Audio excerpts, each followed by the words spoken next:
The third session of the Senate in the second regular session of the 20th Congress is hereby called to order. Senator Juan Miguel Zubiri will lead the chamber in prayer.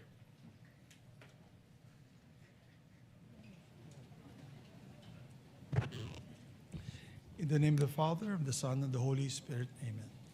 Almighty God, as we begin this session, remind us that this chamber we built for many voices, but entrusted with one duty, to serve the Filipino people.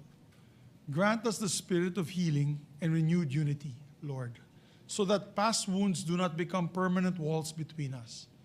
Teach us that reconciliation and unity do not ask us to abandon our convictions, but to place them in the service of a purpose greater than ourselves. Gamitin ninyo ang aming mga pagkakaiba upang mapanday ang mas makabuluhan at makataong mga batas na maghahatid ng ginhawa, dignidad at pag-asa sa bawat pamilyang Pilipino. May every law we shape reach beyond these walls and bring real change to the lives of our people. At the end of every session, may they see not only what we debated, but what we delivered together. Bless this Senate, O Lord, and bless the Filipino people and our beloved Philippines. We ask all this in the name of our Lord Jesus Christ. Amen. Amen. The Secretary will please call the roll. Roll call of members. The Honorable Senator Aquino, Senator Cayetano Alan, Senator Cayetano Pia, Senator De La Rosa, Senator Ejercito, Senator Escudero, Senator Estrada, Senator Go, Senator Ontiveros, Senator Lacson, Senator Lapid, Senator Legarda, Senator Marcoleta, Senator Marcos, Senator Padilla, Senator Pangilinan, Senator Soto III, Senator Tulfo Erwin, Senator Tulfo Rafi, Senator Villanueva, Senator Villar Camille, Senator Villar Mark, Senator Zubiri. Senate President is present. With 20 senators present, the chair declares the presence of a quorum. Majority Leader. Thank you very much, Mr. President. Mr. President, I move that we dispense with the reading of the journal of the second session, Tuesday, July 28, 2026, and consider the same as approved. I so move, Mr. President. Is there any objection? Hearing none, the motion is approved. Thank you very much, Mr. President. We have a guest with us today in the gallery. Guest of Senator Alan Cayetano, local officials of San Remigio, Antique, led by Mayor Mar Mission Jr. And of course, our dear friend, no other than the Ambassador of Japan, Ambassador Endo Kazuya, is with us as well. We welcome the guests of Senator Cayetano to the Senate of the Philippines, and of course, we welcome Ambassador Endo to the Senate of the Philippines. To proceed with the important items of the agenda, Mr. President, I'll just move the reference to business a bit later, if with the permission of the body. Mr. President, I move that we consider Senate Resolution Number 502. May I ask the Secretary, Mr. President, to read the title of the measure? Wala pa. Is there any objection? Hearing none, the Secretary is directed to read the title of the resolution. Resolution expressing the sense of the Senate in recognizing the enduring friendship between the Republic of the Philippines and Japan and commemorating the 70th anniversary of the normalization of diplomatic relations between the two countries. May I, Majority Mr. Leader. President, with your permission, may I sponsor the Yes, segment? the Majority Leader is recognized to sponsor the resolution. Konnichiwa, Mr. President. Konnichiwa. Mr. President,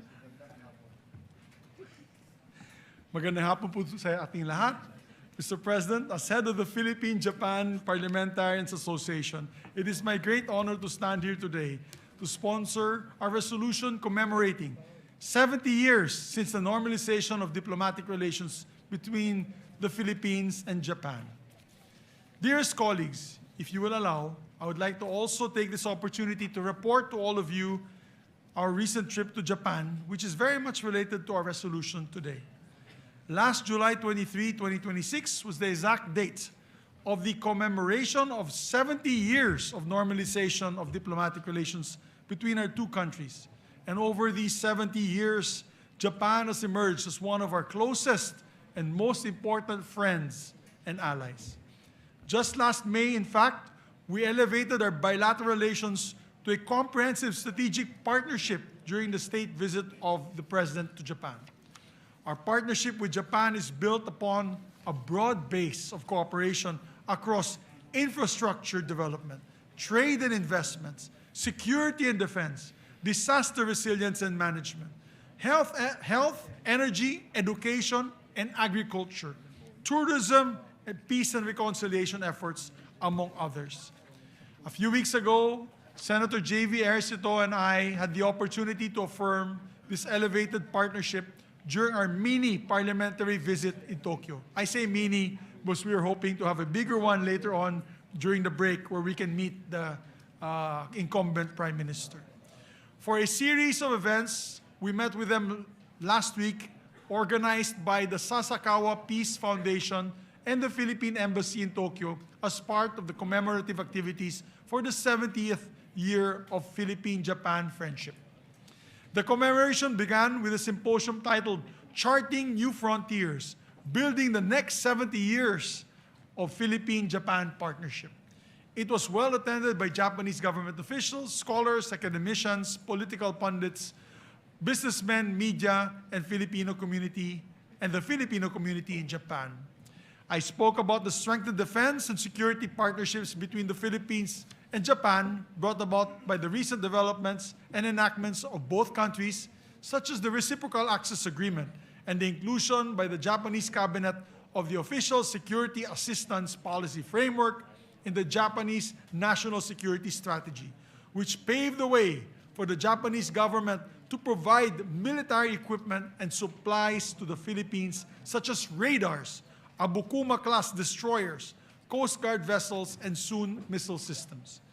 I mentioned in my speech that this kind of defense and security partnership among like-minded countries in our region is crucial in maintaining an open and free Indo-Pacific. On July 9, 2026, immediately upon landing in Tokyo, Senator Ejercito and I hit the ground running with a meeting with Ambassador Milen Garcia Albano. We then met and joined the Tokyo Metropolitan Governor herself, very popular governor, Mr. President, the Honorable Koike Yuriko, in the illumination ceremony of the Tokyo Metropolitan Government Building's facade, where they showed both the Philippines and Japanese flags proudly. The following day, we had a full schedule of meetings. We first met with the Japan International Cooperation Agency's officials, headed by their president, Dr. Tanaka Akihiko. As we all know, the Japan government through JICA has been the largest, and let me repeat, the largest donor country for official development assistance contribution to the Philippines for over the past several decades. Dr. Tanaka gave us a briefing of their current and future activities and initiatives in the Philippines. We also thank them for JICA's development projects in the country, such as the Metro Manila Subway Project and the Bataan-Cavite Interlink Bridge, which is touted to be Southeast Asia's longest bridge once finished. After which, we had a mini reunion with the Honorable Moriyama-san, or Moriyama Horishi, an influential leader of the Liberal Democratic Party and our Japanese counterpart for being the chairman of the Japan-Philippines Friendship League. We also met with Dr. Tsunami Atsushi, the president of the Sasakawa Peace Foundation, or SPF, who organized the commemorative events. The SPF is involved in peace and human resource development programs, policy research, and the provision of academic scholarships. We had a casual but productive meeting with our dear friend. Many of you have met him before. No other than the former Japanese Prime Minister Kishida Fumio, who is the special envoy of Japanese Prime Minister Takaishi Sanae and the supreme advisor to the Parliamentary Association of the Asia Zero Emissions Community. We discussed the strengthening and the elevation of the Philippine-Japan partnership into comprehensive strategic partnership, as well as the reduction of carbon emissions in the region. We learned from the former Prime Minister, who is still a member of the Japanese Diet, that there is a stronger interest and support for the Philippines from the Japanese Diet. On the issue of trade and economy, we met with the State Minister for Foreign Affairs, Kuminitsu Ayano, who we touched on the possibility of reviewing and upgrading the Philippine-Japan Economic Partnership Agreement to benefit our Filipino businesses.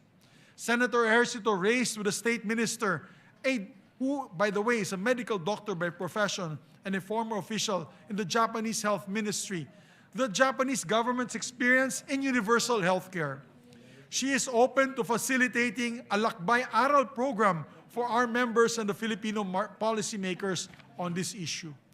One of the highlights of our trip was that Senator Ejercito and I gained a new friend in the person of a charismatic and social media savvy defense minister, Koizumi Shinjiro, very popular minister, who probably one day might become prime minister as well, who is one of the staunch supporters of the Japanese Parliament, one of our strongest supporters in the Japanese Parliament and in the region of defense and security cooperation between our two countries in the maintenance of a free and open Indo-Pacific. He also mentioned that we are working to provide the Philippine Navy Abukuma-class destroyers. These are the ones in the picture, Mr. President. They're budgeting a substantial amount for official security assistance for the Philippines next year. To cap our schedule on that day, we also met with members of the House of Councilors.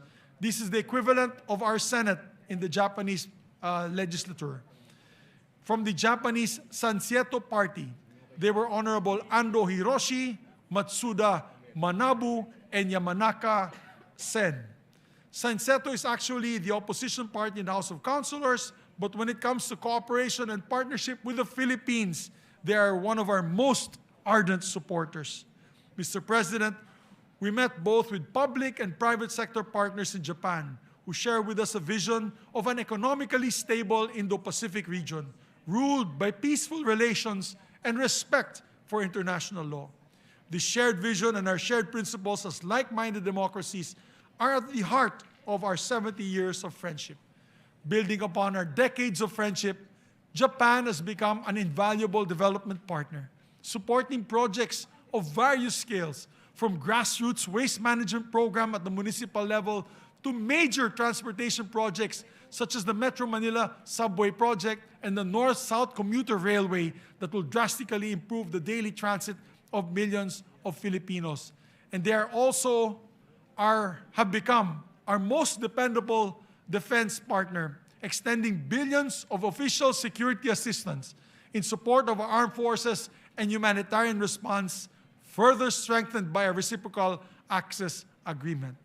And also, they have helped us in the peace process many times over. As a matter of fact, they're on the ground now in the BARM, helping ensure that there will be honest and peaceful elections for our brothers in the BARM region. We are deeply grateful for their heightened cooperation on those issues, defense, security, and sovereignty, anchored in our common principles such as like-minded democracies seeking to build genuine peace to make way for genuine progress.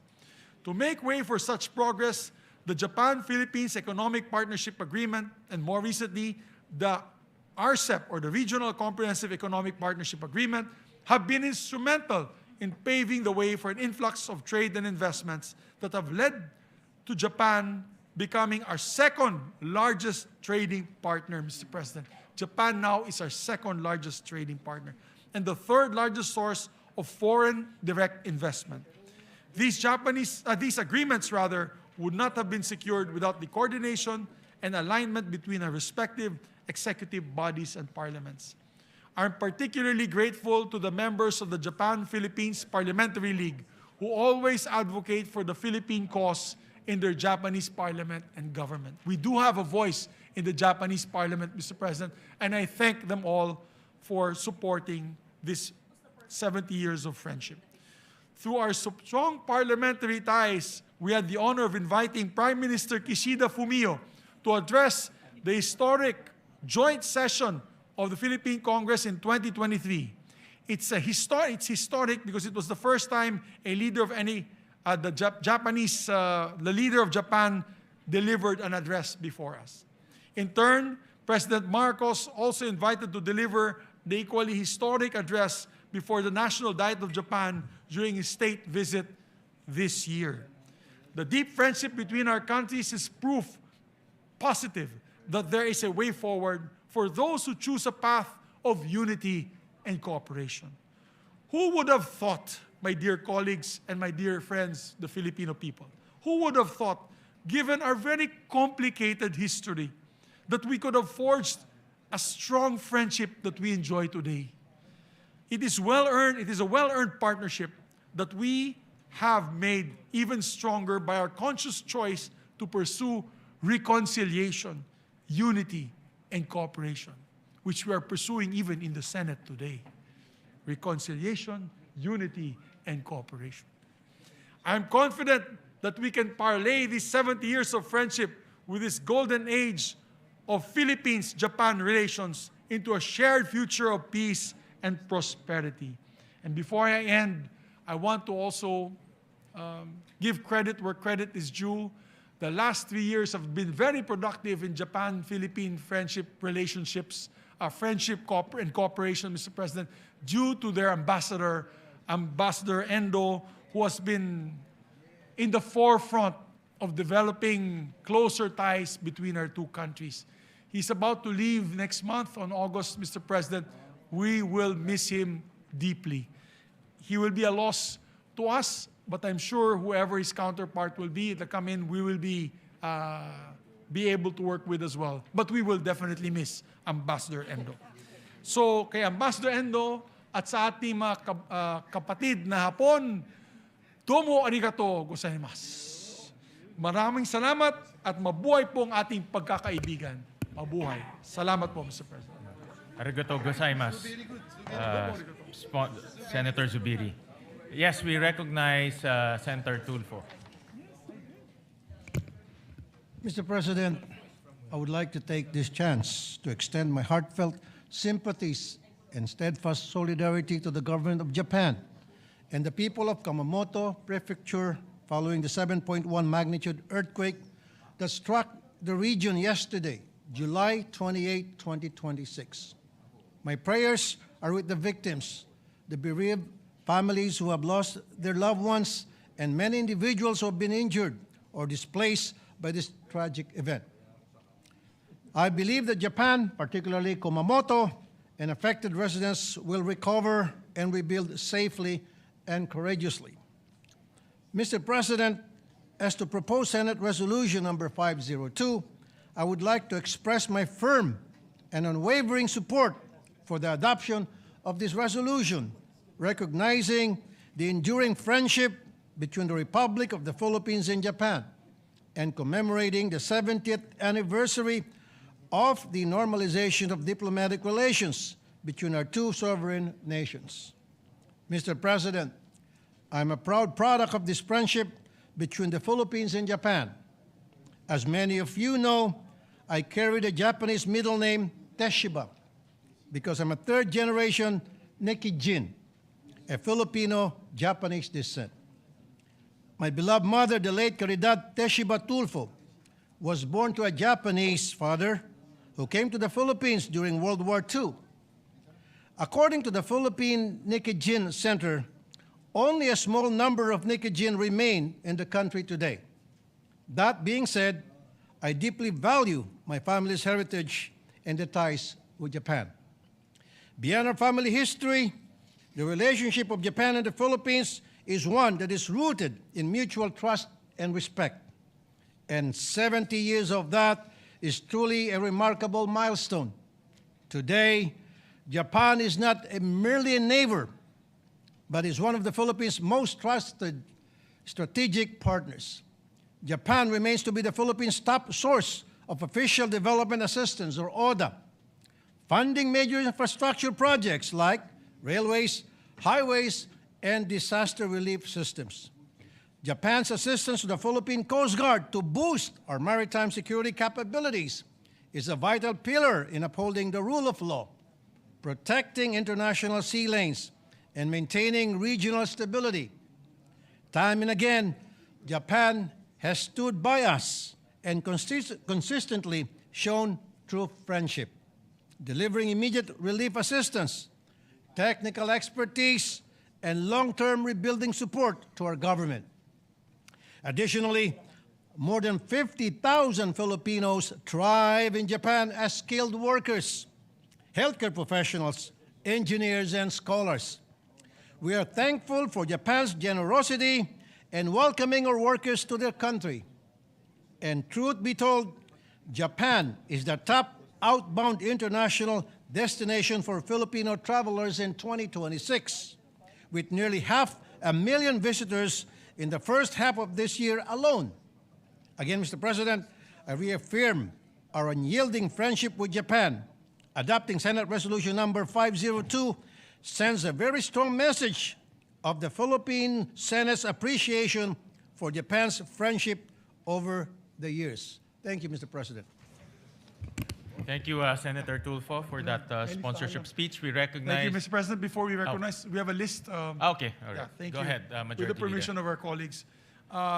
Next to co-sponsor the measure is Senator Ejercito, after which will be Senator Villanueva, Senator Tulfo, Erwin Tulfo, and Senator Padilla. And after which will be the minority leader as last to co-sponsor or give a manifestation. All right, we recognize the gentleman from San Juan, Senator J.V. Ejercito. Thank you, Mr. President, dear colleagues. Our good friend, Ambassador Endo Kazuya, konnichiwa, good afternoon. On behalf of the Filipinos, it is with profound joy and gratitude to co-sponsor Senate Resolution number 502 that expresses the sense of the Senate in recognizing and celebrating the enduring friendship between the Republic of the Philippines and Japan as we mark the 70th anniversary of the normalization of our bilateral ties. Mr. President, I would like to co-sponsor, of course, and support our main sponsor, our resident samurai in the Senate now, in the Indian samurai, Senator Zubiri. We were just there just last month, recently. It was a very, very productive visit, Mr. President, and we would like to report. The Philippine-Japan relations have stood the test of time and circumstance. From past adversaries belong to different camps to the closest of partners and allies, our bond now serves as a firm anchor for stability in the greater Indo-Pacific region. It is only fitting to celebrate this historic landmark in our friendship by elevating our relationship, our ties to a comprehensive strategic partnership as announced by our respective heads of government in Tokyo last May. This will reflect the strength, the depth, and the breadth of our mutual trust and expanding ties. As this August body commemorates 7 decades of formal diplomatic ties initiated by the San Francisco Peace Treaty and the subsequent reparations agreement, let us likewise recognize that our shared affinity is one that is both deep and ancient. Drawing from the accounts of our historians, the shared history of Japan, the Philippines began long before the arrival of Western explorers. As early as 654 AD, the ancient Japanese chronicle Nihon Shoki notes the arrival of shipwrecked voyagers from Tukara in Kyushu Island, whom a group of scholars identify as our Tagalog ancestors. This serves as a touching reminder that the bond between our two nations isn't just of modern conception. It was forged by the tides of history over a millennium ago. On a more personal note, Mr. President, I also wish to extend my sincere appreciation for the steadfast assistance rendered by the Japanese government since time immemorial. On a personal note, it is during the time of my father, then President Joseph Ejercito Estrada, that he became very close to then Prime Minister Obuchi. As I remember that my father then, who was about to take his oath as President of the Republic, invited Prime Minister Obuchi to his residence, and for the Japanese, it's really a big thing for them, no, to be invited in your personal home. And after that, Japan extended through the ODA, the SCTEX or the Subic-Clark-Tarlac Expressway, which began in 1998 and now we are already reaping the benefits of the construction of the SCTEX. So likewise, in 1998, at the height of the Asian financial crisis, Japan once again stood with the Filipino people through the Miyazawa Initiative, nearly $1.5 billion in official development aid to support economic recovery and essential reforms was provided, highlighting the foresight of former Finance Minister Kiichi Miyazawa. Furthermore, Japanese assistance also complemented our efforts to modernize our agriculture. A vital allocation of $3.75 billion pesos served as a cornerstone in funding the advancement of the Agriculture and Fisheries Modernization Act. When my good friend and one of the respected statesmen in Japan, former Prime Minister Taro Aso, who was my good friend in the Junior Chamber International, or JCI, was the Japanese Foreign Minister, the Philippines received $555 million in grants for disaster prevention and maritime safety, which was a clear demonstration of Japan's long-standing dedication to humanitarian and disaster resilience efforts in the Philippines. Fast forward to today, Mr. President, today Japan continues to be one of our most vital and strategic collaborators across a multitude of sectors. Japan and its agencies such as the Japan International Cooperation Agency, or the JICA, remains our single largest foreign partner in pursuit to overhaul our mass transportation system through a combination of low-interest ODA loans, technical transfer, and structural planning. In a recent visit to Japan, made possible through the invitation of Sasakawa Peace Foundation, along with Senate Majority Leader Zubiri, we had the honor of meeting with Dr. Akihiko Tanaka, President of JICA, to extend our appreciation to the whole JICA team for the steadfast support in promoting infrastructure development through vital official development assistance and foreign-assisted projects. In the field of defense cooperation, Japan has also become one of our most trusted partners and allies. In the same recent visit to Tokyo, we also had the opportunity, as mentioned by Senator Zubiri, to meet with Japanese Defense Minister Shinjiro Koizumi. We commended his leadership in strengthening regional security across the Indo-Pacific. We likewise conveyed our gratitude for Japan's unwavering support of the Philippines' ongoing defense modernization program, particularly the transfer of the Abukuma-class destroyer escorts, that's about 5 or 6, and additional coastal radar systems, which will significantly enhance and strengthen the Philippine Navy's maritime defense and domain awareness capabilities. Not to mention, Mr. President, that they already donated 2 reconnaissance aircraft, Cessna reconnaissance aircraft, that is already being used to patrol our shorelines, Mr. President. And likewise, the Coast Guard, modern ships that is also being used to patrol our coastlines. So we would like to thank Japan because we direly need those Abukuma class destroyers, not to it is really of course to deterrent. It's for the preservation of our sovereignty, especially in the West Philippine Sea. Because, Mr. President, if we order now, it will take 5 to 6 years for us to be able to receive. But with Japan's turning over of the Abukuma class destroyers, that will greatly enhance and strengthen our Navy's capability. In addition, during our recent visit to the Land of the Rising Sun, we had the honor of meeting Japan's State Minister for Foreign Affairs, Ayano Kunimitsu. As a medical doctor by profession, he shared valuable insights into Japan's healthcare practices and expressed her willingness to facilitate further exchanges and knowledge sharing during our future visits to help us implement our own universal healthcare. As we elevate our bilateral ties to new heights, we also remember with deep respect that late Prime Minister Shinzo Abe, a true friend of the Filipino people through his visionary leadership, he helps shape a free and open Indo-Pacific and laid the foundation for the enduring strategic partnerships that our two nations enjoy today. He also announced However, Mr. President, during one of the state dinners, that Japan will undertake the construction, that was sometime 2016, of the North-South Commuter Railway and the Metro Manila subway system during one of the dinners hosted for then former President Duterte. And now the NSCR construction and Metro Manila subway system is already underway. Hopefully, it will be operational in a few years' time.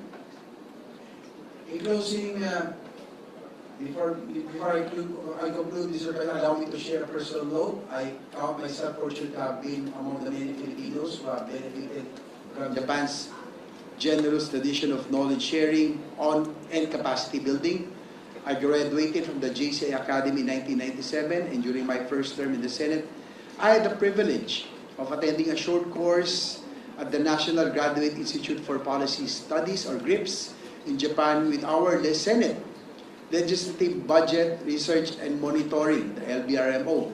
These opportunities not only enrich my understanding of public policy and governance, but also deepen my admiration for Japan's unwavering commitment to developing leaders and strengthening institutions through education and international cooperation.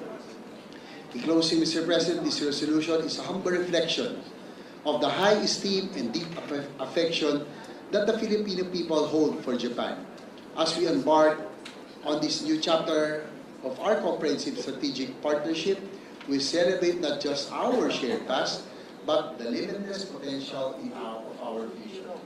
Indeed, long-standing friendship between the Philippines and Japan stands as a testament to what nations can achieve when united by shared values, mutual trust, and a common vision for peace, prosperity, and endless possibilities.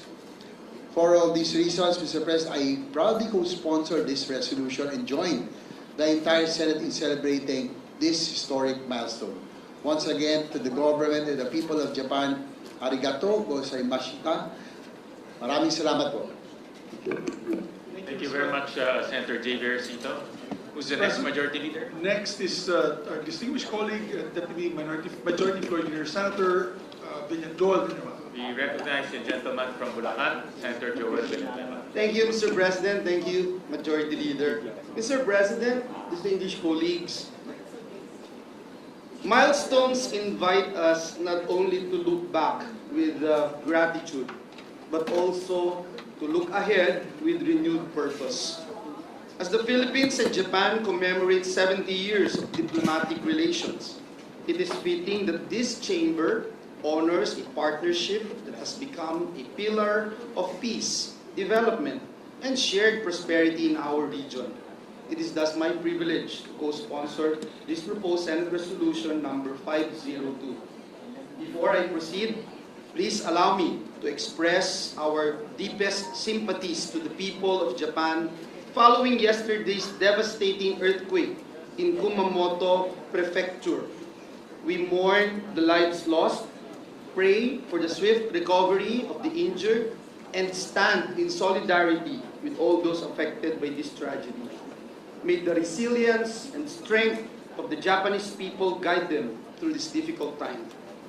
Mr. President, for 7 decades, the Philippines and Japan have built a relationship founded on mutual respect, trust, and a shared commitment to peace and prosperity. Today, that friendship has grown into a comprehensive strategic partnership that continues to create opportunities for our people. Japan is our second largest trading partner, with bilateral trade reaching $22.2 billion US dollars in 2025, and our third largest source of foreign direct investments, amounting to 34.03 billion pesos. Through the Japan-Philippines Economic Partnership Agreement, our first bilateral free trade agreement, we have expanded trade, investments, and opportunities for skilled Filipino workers. Buhay na saksi po ako dito noong pang tayo ay nasa TESDA, Mr. President. These are more than numbers. Nearly 900 Japanese companies registered under PEZA have generated more than 350,000 direct jobs for Filipinos. Japan also remains the Philippines' largest provider of official development assistance, helping build infrastructure, strengthen communities, and improve the everyday lives of our people. As the chairperson of the Senate Committee on Higher and Technical Vocational Education, I also look forward to strengthening another important pillar of our partnership, education. Earlier this year, Mr. President, the Senate conducted a public hearing on the Asia-Pacific Regional Convention on the recognition of qualifications in higher education, or the Tokyo Convention. We look forward to the Philippines' accession to this landmark agreement, which would make us the very first ASEAN member state to join the convention and expand opportunities for Filipino students, graduates, researchers, and professionals across the Asia-Pacific. Indeed, Mr. President, our friendship is likewise strengthened through parliamentary diplomacy. And as mentioned a while ago by our dear colleagues, I also recall, Mr. President, that in April 2023, 11 members of the Philippine Senate, including this representation, and led by our majority leader, the former Senate President, Juan Miguel Zubiri, undertook an official visit to Tokyo, where we met then Prime Minister Fumio Kishida, the leaders of Japan's National Diet, and the members of the Japan-Philippines Parliamentarians Friendship League. That visit, Mr. President, reaffirmed that enduring friendships between nations are built not only by governments but also by sustained dialogue between legislators. As we celebrate this milestone, Mr. President, we honor the people who have made this friendship flourish. From our Ambassador Milen Garcia, from workers and entrepreneurs to students, tourists, and families, Japan has also become a favorite destination for many Filipinos, reflecting the warmth and mutual respect that define our relationship. And before I close, Mr. President, and conclude, please allow this representation to recognize His Excellency, my good friend, Ambassador Endo Kazuya, who will soon conclude his tour of duty in the Philippines. We thank him for his dedicated service and for his invaluable role in further strengthening and enduring friendship and strategic partnership between our two nations. Through his leadership, Mr. President, and through his unwavering commitment, Philippines-Japan relations have reached even greater heights. To Ambassador Endo, domo arigato gozaimasu. Thank you very much for your friendship and service. We wish you continued success and blessings. Mr. President, as we look ahead, may we continue to weave an even stronger future together, one marked by deeper friendship, greater opportunities for our people, and a shared commitment to peace, prosperity, and progress. Maraming salamat, Ginoong Pangulo, and God bless us all. Thank you very much, Senator Joel Villanueva. Thank you very much, Mr. President. Next to co-sponsor the measure, Senator Erwin Tulfo. We recognize the gentleman from the province of Palawan, Senator Erwin Tulfo. Mr. President, esteemed colleagues, Ambassador Endo Kazuya, Sanjini Yokoso Koshi Kadesamashita Kata.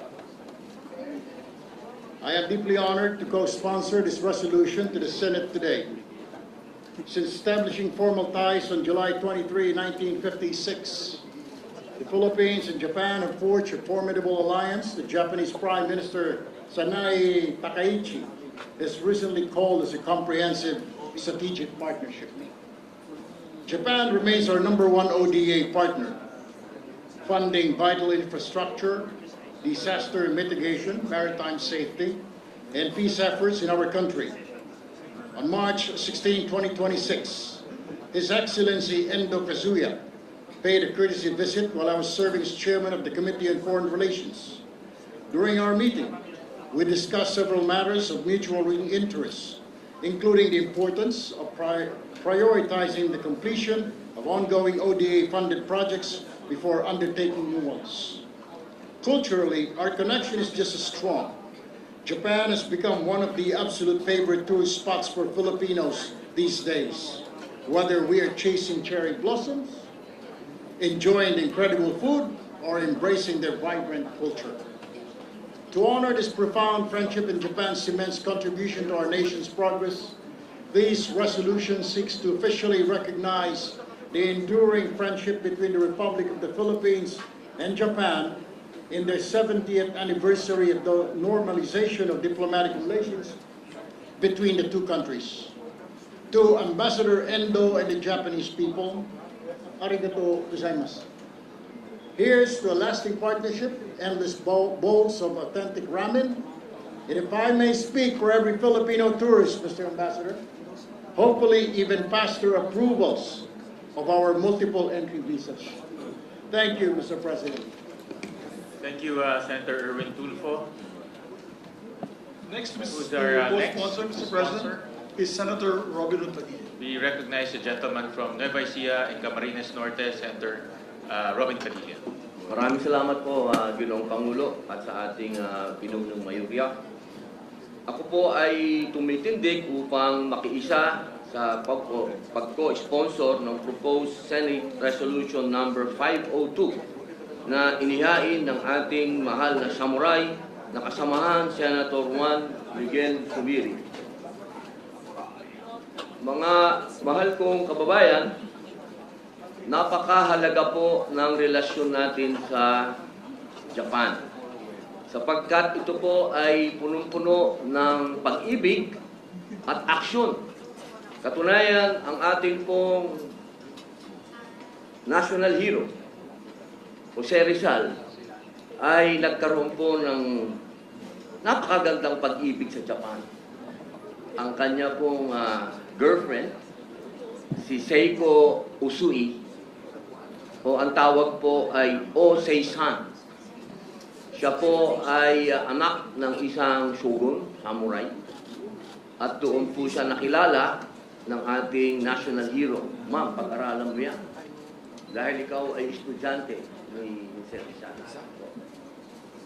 Yes, ma'am. At doon din po,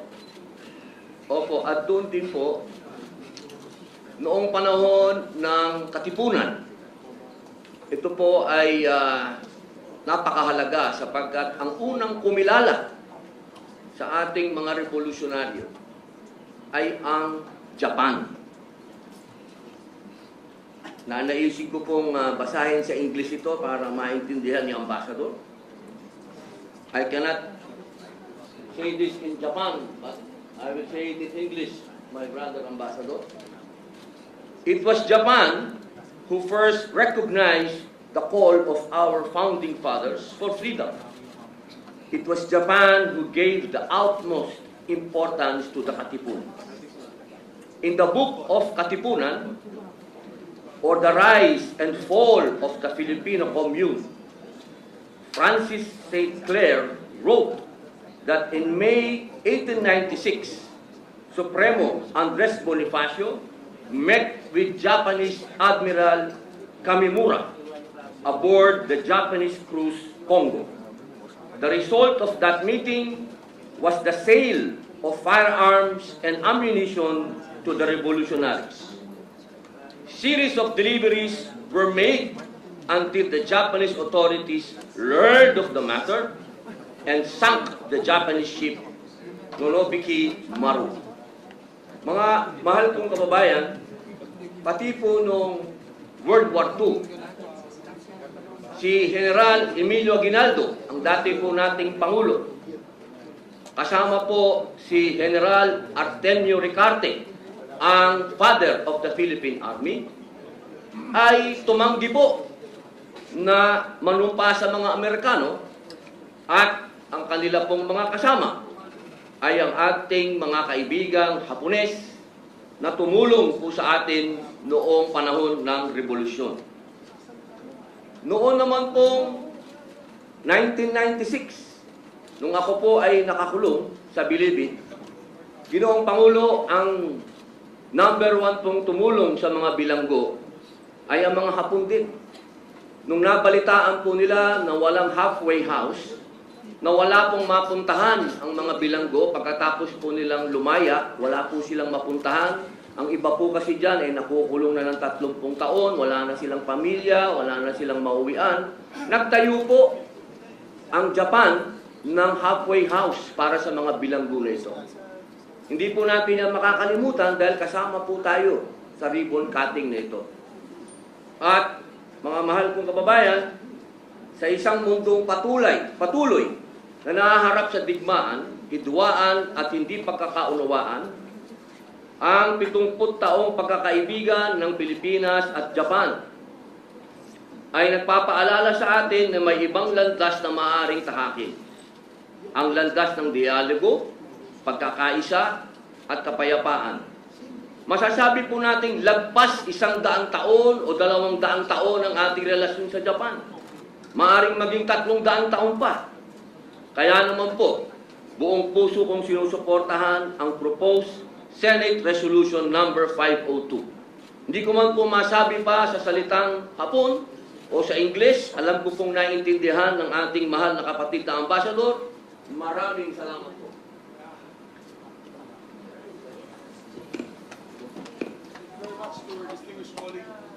Majority Leader is our next sponsor. Distinguished colleague, Senator Padilla. Next to co-sponsor the measure is no other than our distinguished colleague from Pampanga in the Republic of the Philippines and Quezon City, Senator Kiko Pangilinan. We recognize the gentleman from Pampanga, Senator Kiko Pangilinan. Thank you very much, Mr. President, Majority Leader. Allow this representation to share its full support, manifest its full support by way of this co-sponsorship speech for proposed resolution number 502, expressing the sense of the Senate in recognizing the enduring friendship between the Republic of the Philippines and Japan and commemorating the 70th anniversary of the normalization of diplomatic relations between the two countries.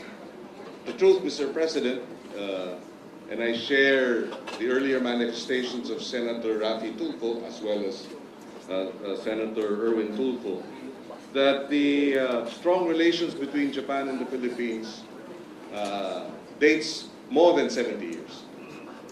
Like Senators Rafi and Senator Erwin, this representation is a fourth generation Nikkei Jin in my mother's side.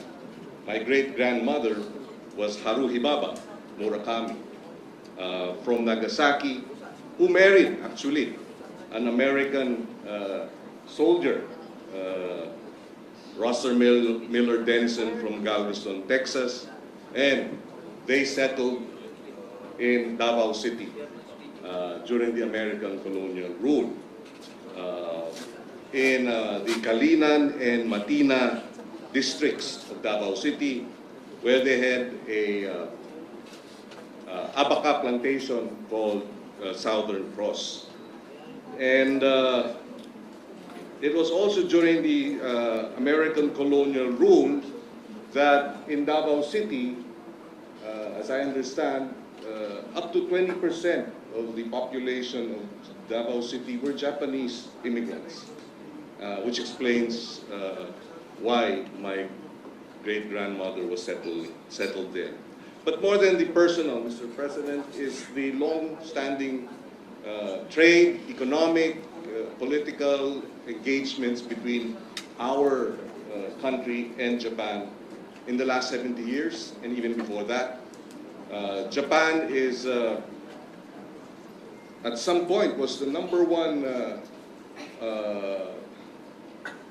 official development aid allocations for the country, Mr. President, together with, until today. Oh, that is correct.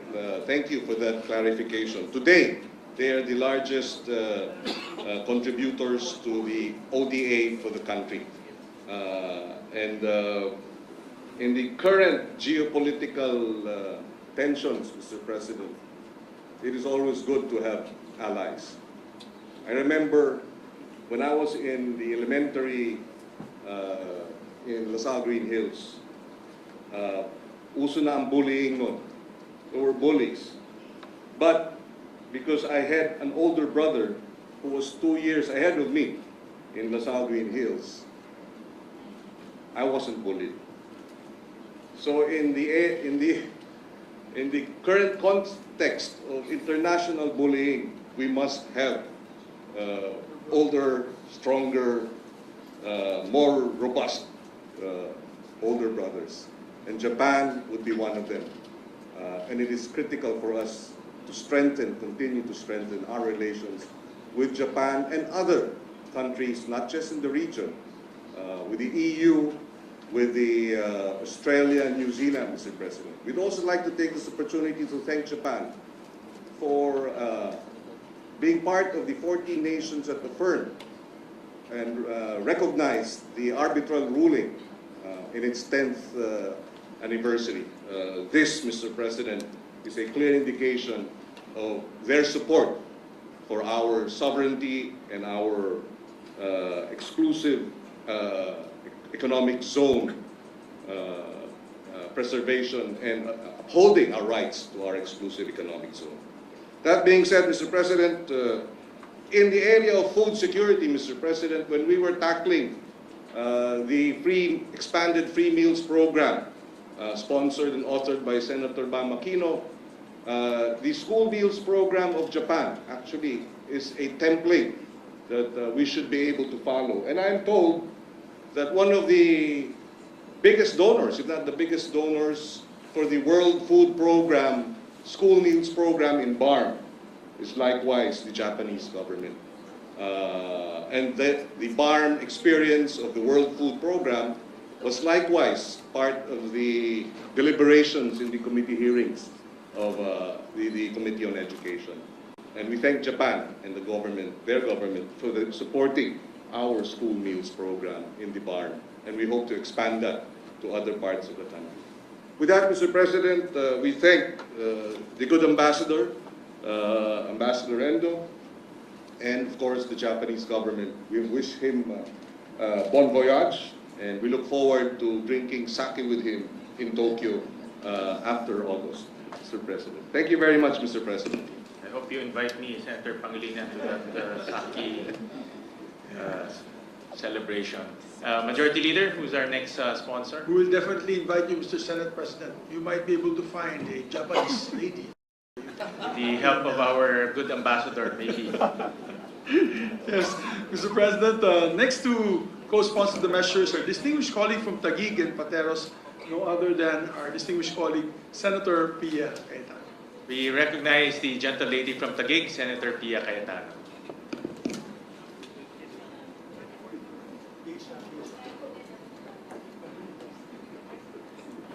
Thank you, Mr. President. Much has been said about the very strong economic ties that we have with Japan, economic ties that have led into friendships.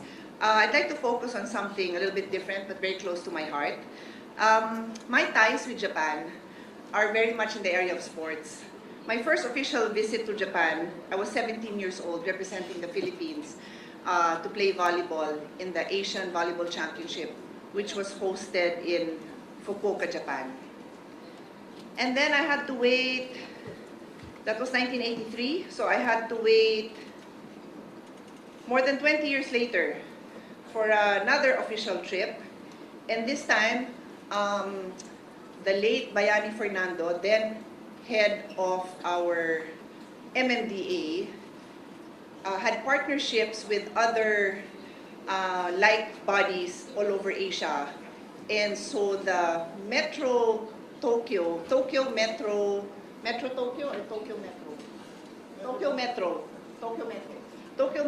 Authority always invited their counterparts to watch the Tokyo Marathon. And Bayani Fernando said to me in Tagalog, nakailan na ako dyan, nanonood lang naman ako, ikaw na lang, tumakbo ka. So I had the honor of representing the Philippines, or MMDA, as a runner. And it was my 43rd birthday. So a marathon is 42 kilometers. So my best friend and I ran an extra kilometer to commemorate my birthday. And then, but I want to add to that, very Japan style, and the majority floor leader will appreciate this story because you have been a recipient of their hospitality. I traveled with my daughters, but my political officer, it's just me, my political officer, and my two daughters, also wanted to run. And there was an 11-kilometer run, so sumali din siya. So wala nang naiwan sa daughters ko. So they took care of my daughters, I think, maybe 13 and 9, something like that. They picked them up, and then they brought them to the finish line. It was raining, they were in raincoats, and they had flowers for me.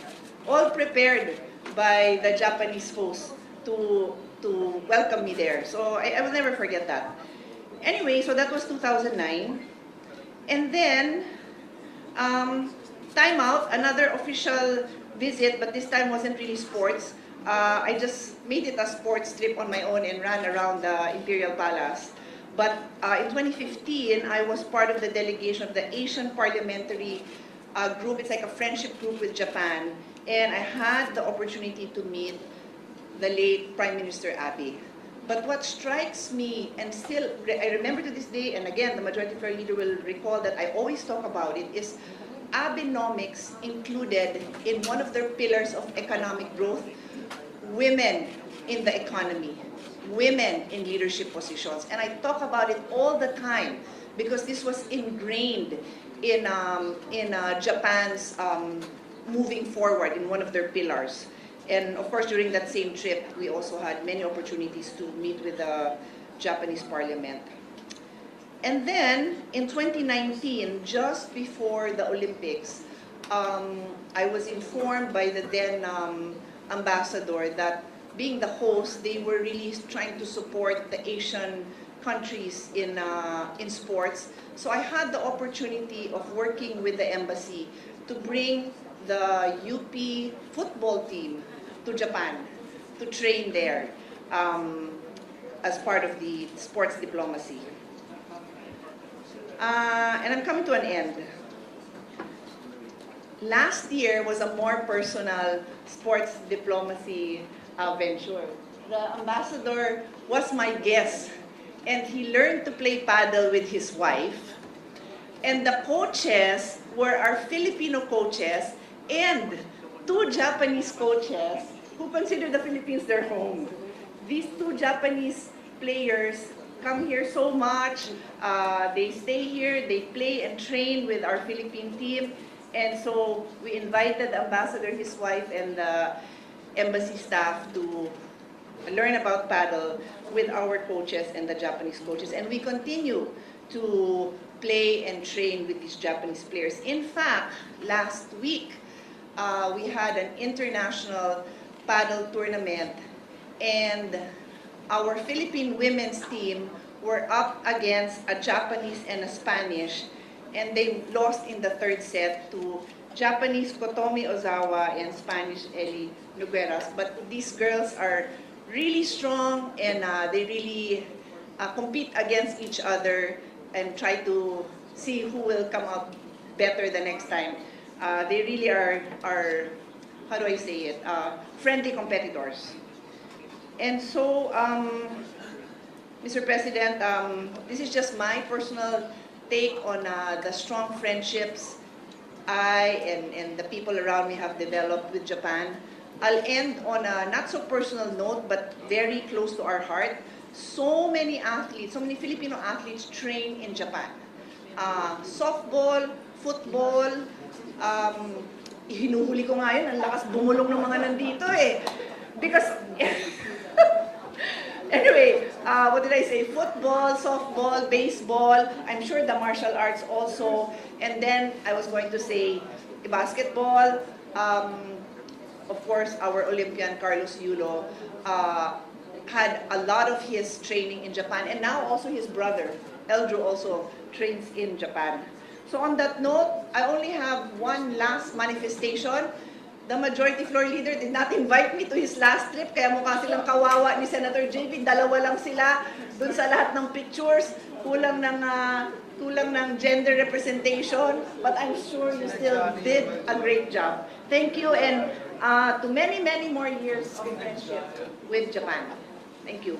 Thank you, Senator Pia, for that Thank you, my dear. Mr. President, to be sponsorship honest, speech. the best walking trips I've had with Senator Pia was our trip to Japan. Yes, I was there, Yes, Majority Leader. we were doing 10,000 steps together, walking around the areas where we were billeted at. And I promise and I commit to everyone that we will invite them again as your chairman of the Philippine-Japan Friendship Association. We're trying to set up a meeting, Mr. President, with the current Japanese Prime Minister. That one, we'd like to invite everyone. And you now being both sides. honored with the Cordon of the Rising Sun. Yes, I was, So I'm sure you last will November, be sir, Mr. correct. President, I was given that distinction, being given an award, the Grand Cordon, Order of the Rising Sun. So Thank I'm you. sure that you will be given special attention in arranging a potential meeting with high-level government officials. As long as you're there, Mr. Senate President, Definitely. I'm sure we can meet the Prime Minister. Kung ako lang, baka Kishida lang po. Mr. Kishida is a dear friend of ours, by the way. Mr. President, we still have 4 members who would like to deliver co-sponsorship speeches. As I said earlier, this is a very popular resolution because Japan really is very close to our heart. I think each and every one of us can say that Japan truly is the best friend of the Philippines in this region. Mr. President, next to deliver his co-sponsorship speech is no other than our distinguished colleague from Davao and Batangas, Senator Christopher Bongo. We recognize the gentleman from Davao City, Senator Bongo. Mr. President, I rise to express my support for the proposed Senate Resolution number 502, recognizing the enduring friendship between the Republic of the Philippines and Japan and commemorating the 70th anniversary of normalization of diplomatic relations between our two nations. We also acknowledge and thank the presence of Japanese Ambassador Endo Kasuya, sir. We also thank our Majority Floor Leader, the Soki of Japan, Senator Mig Subiri, who is an advocate of Philippine-Japan relations. On 23 July 1956, the Philippines and Japan signed the reparations agreement, making the Philippines the first Southeast Asian country to conclude a post-war reparations agreement with Japan.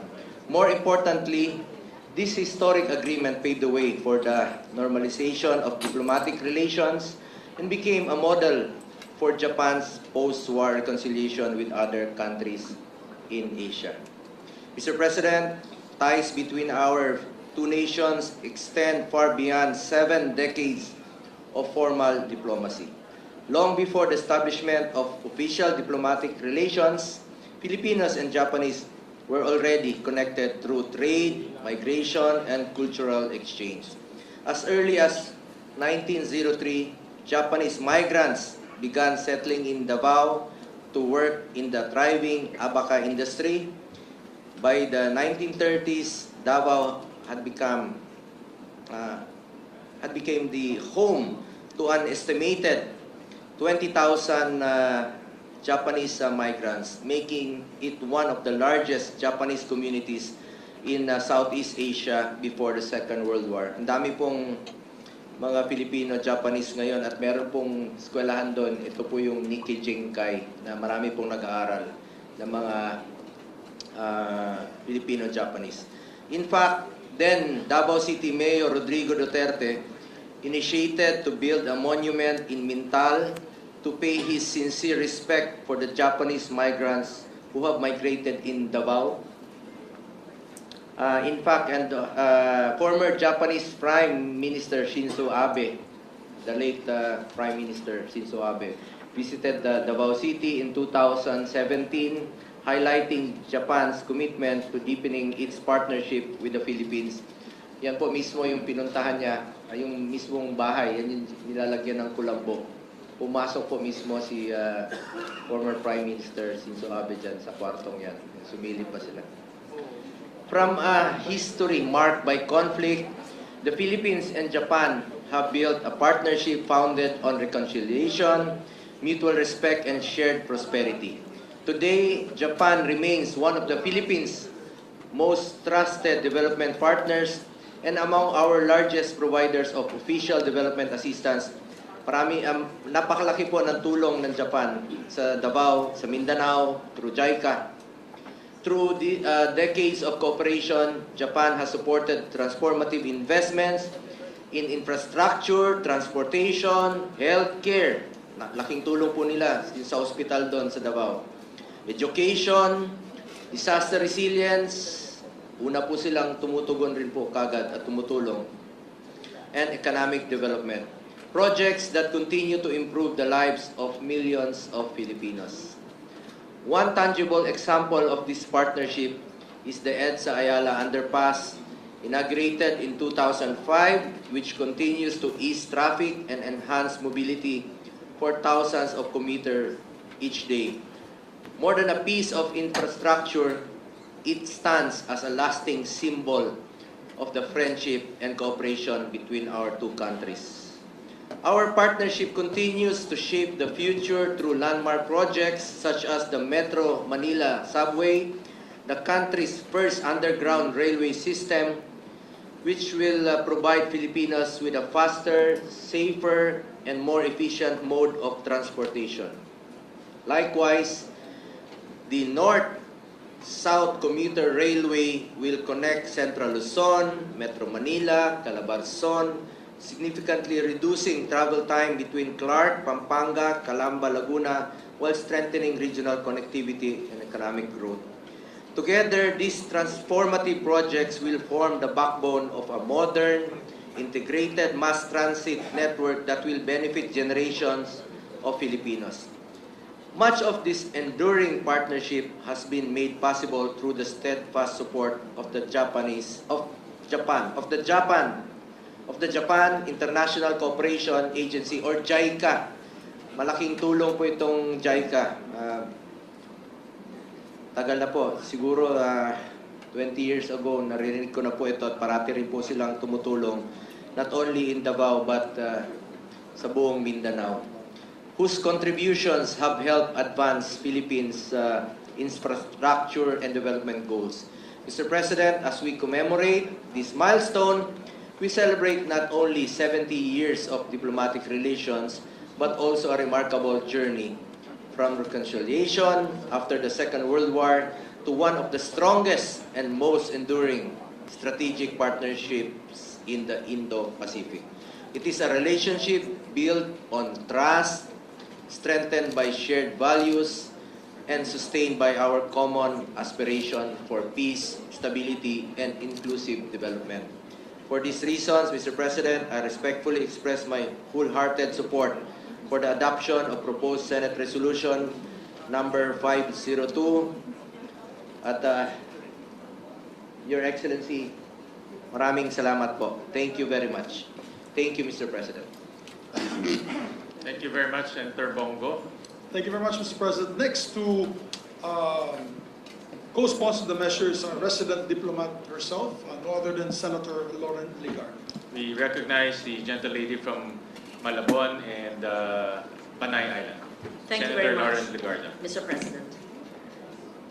Dear colleagues, I rise to co-sponsor the resolution recognizing and commemorating 70 years of friendship between the Philippines and Japan.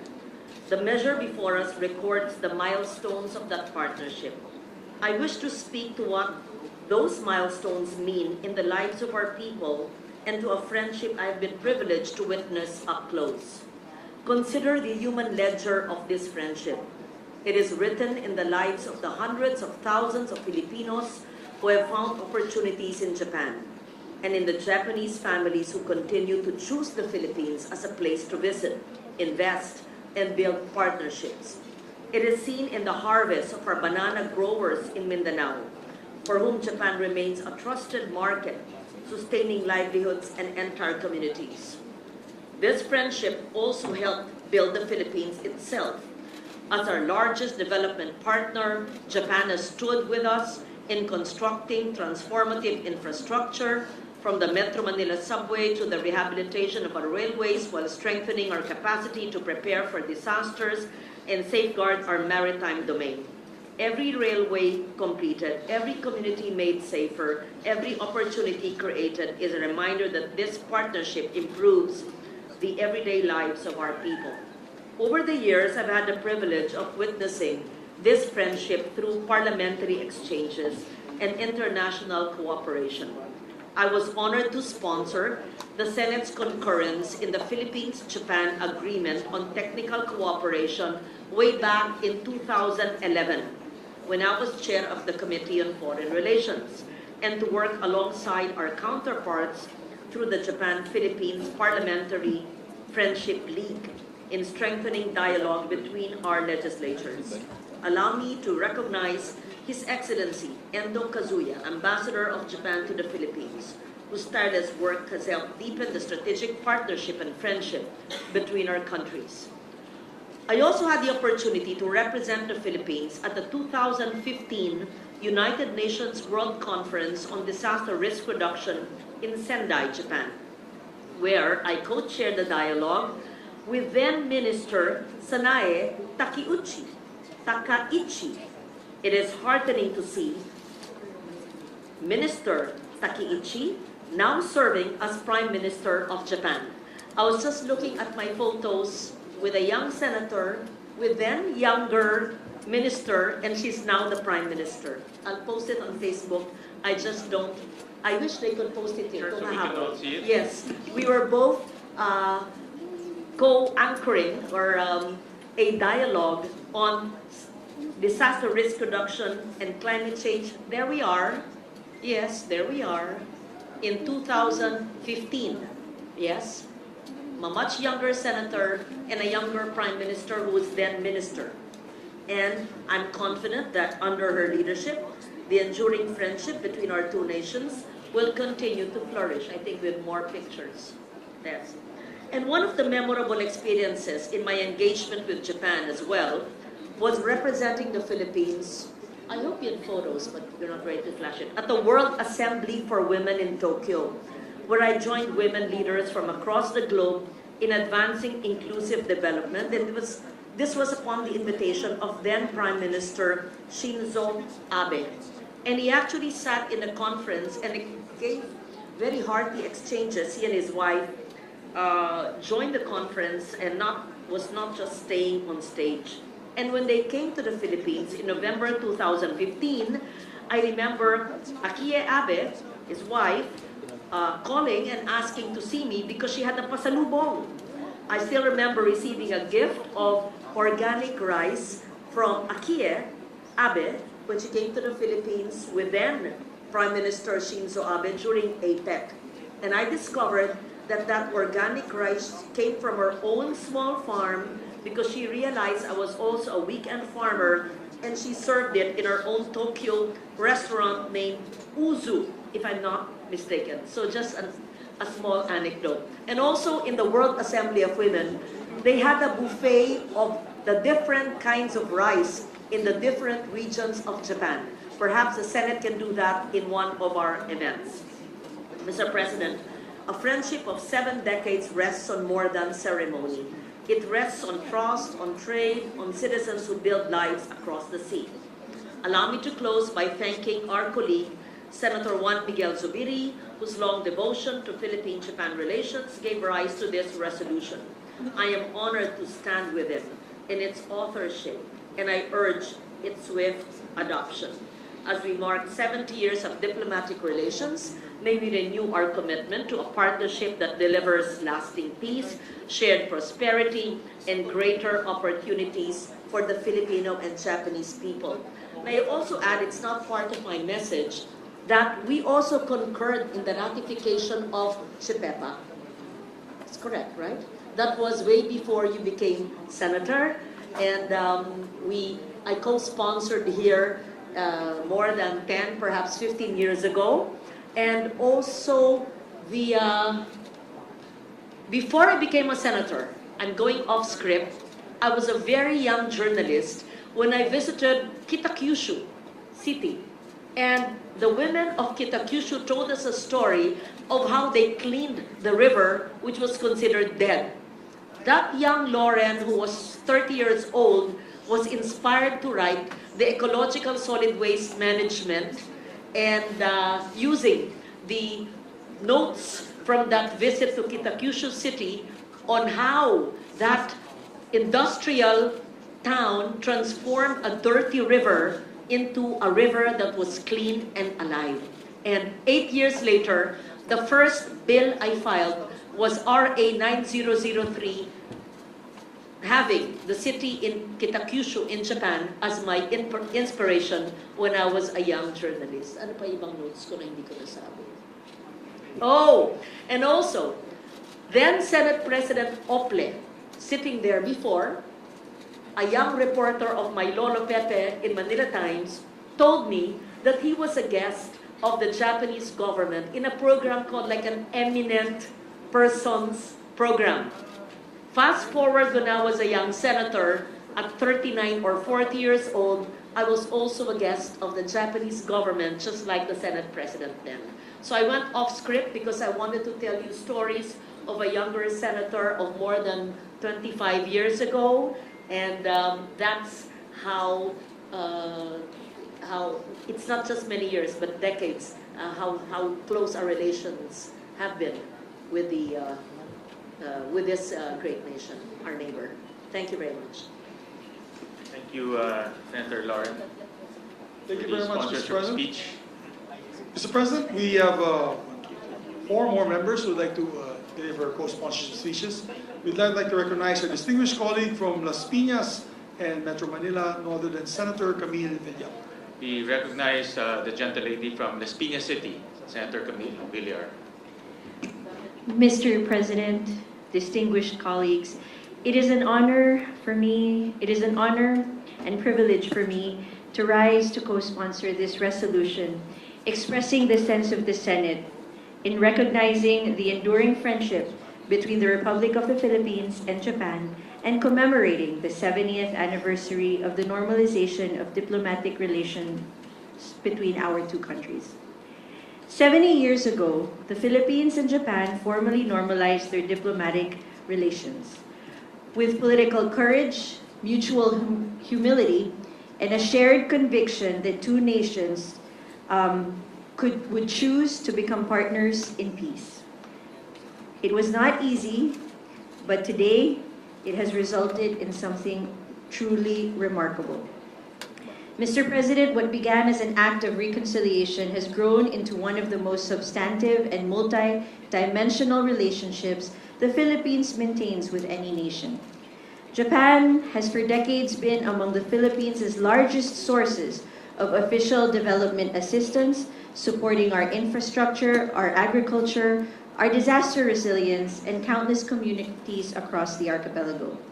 Filipino and Japanese businesses, workers, students, and families have built bridges of commerce and culture that now touch nearly every province in the country. This relationship has genuinely served the Filipino people. Through decades of development assistance that built roads and bridges in our provinces, through education and cultural exchange that have brought Japanese language, arts, and values closer to Filipino homes, through the hundreds of thousands of Filipinos who have found livelihood and opportunity in Japan, and through a security partnership that today helps safeguard our sovereignty and seas. For our family, on November 25, 2022, my father, Manny Villar, former Senate President and House Speaker, received the Grand Cordon of the Order of the Rising Sun from the government of Japan, conferred on behalf of Emperor Naruhito by the Japanese Ambassador Kazuhiko Koshikawa. We are told that the Order of the Rising Sun, established in 1875, is Japan's oldest national decoration and a principal honor for foreign nationals. And I believe our former Senate President and current Majority Floor Leader Juan Miguel Zubiri also received the same. So my father received this award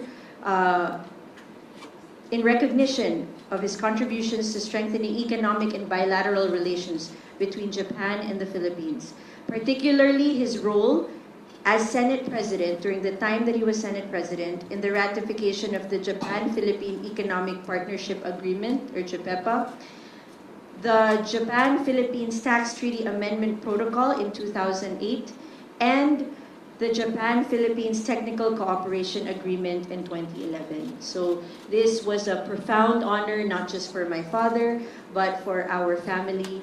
And this honor and this friendship and relationship with Japan is something that we hold very dear.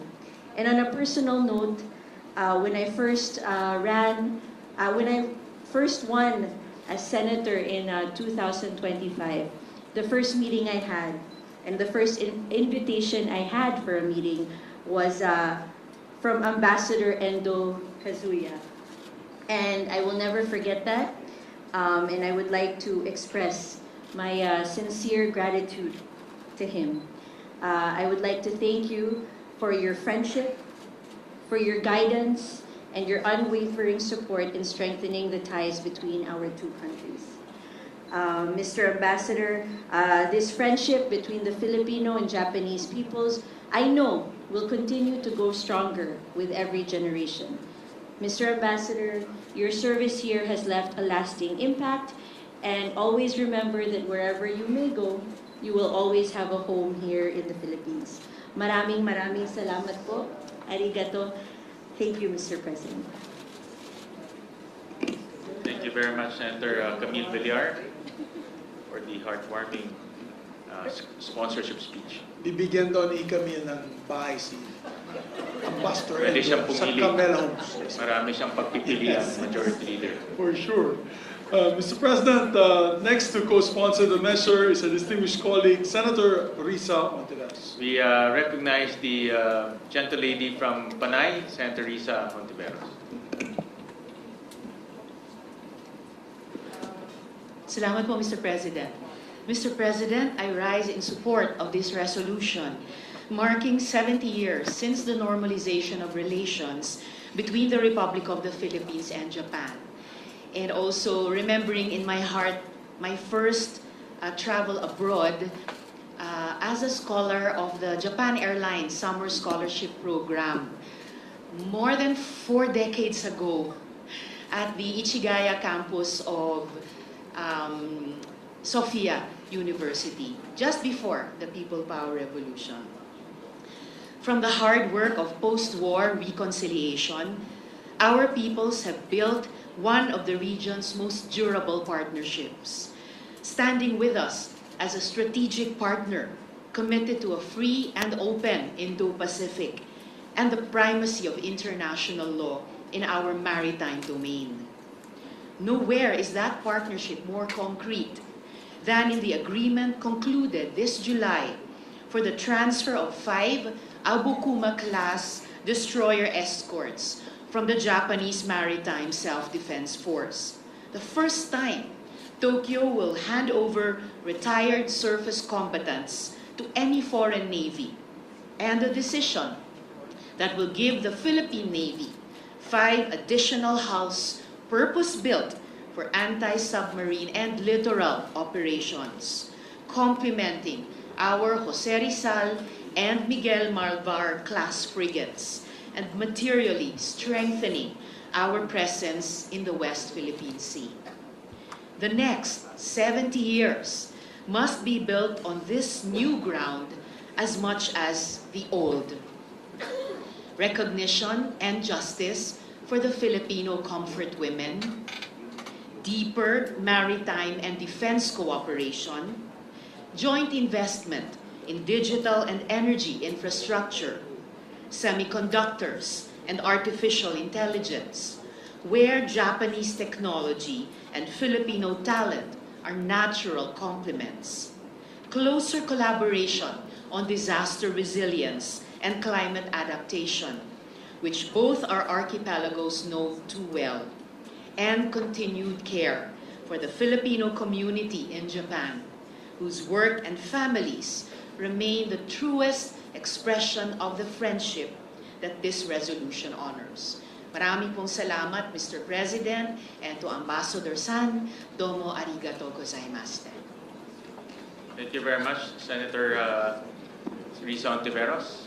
Thank you, Mr. President. Next to co-sponsor the measures, our distinguished colleague from the city of Las Piñas, Senator Mark Villar. We recognize the gentleman from Las Piñas City, Senator Mark Villar. Mr. President, I rise in support of proposed Senate Resolution number 502, expressing the sense of the Senate in recognizing the enduring friendship between the Republic of the Philippines and Japan and commemorating the 70th anniversary of the normalization of diplomatic relations between the two countries.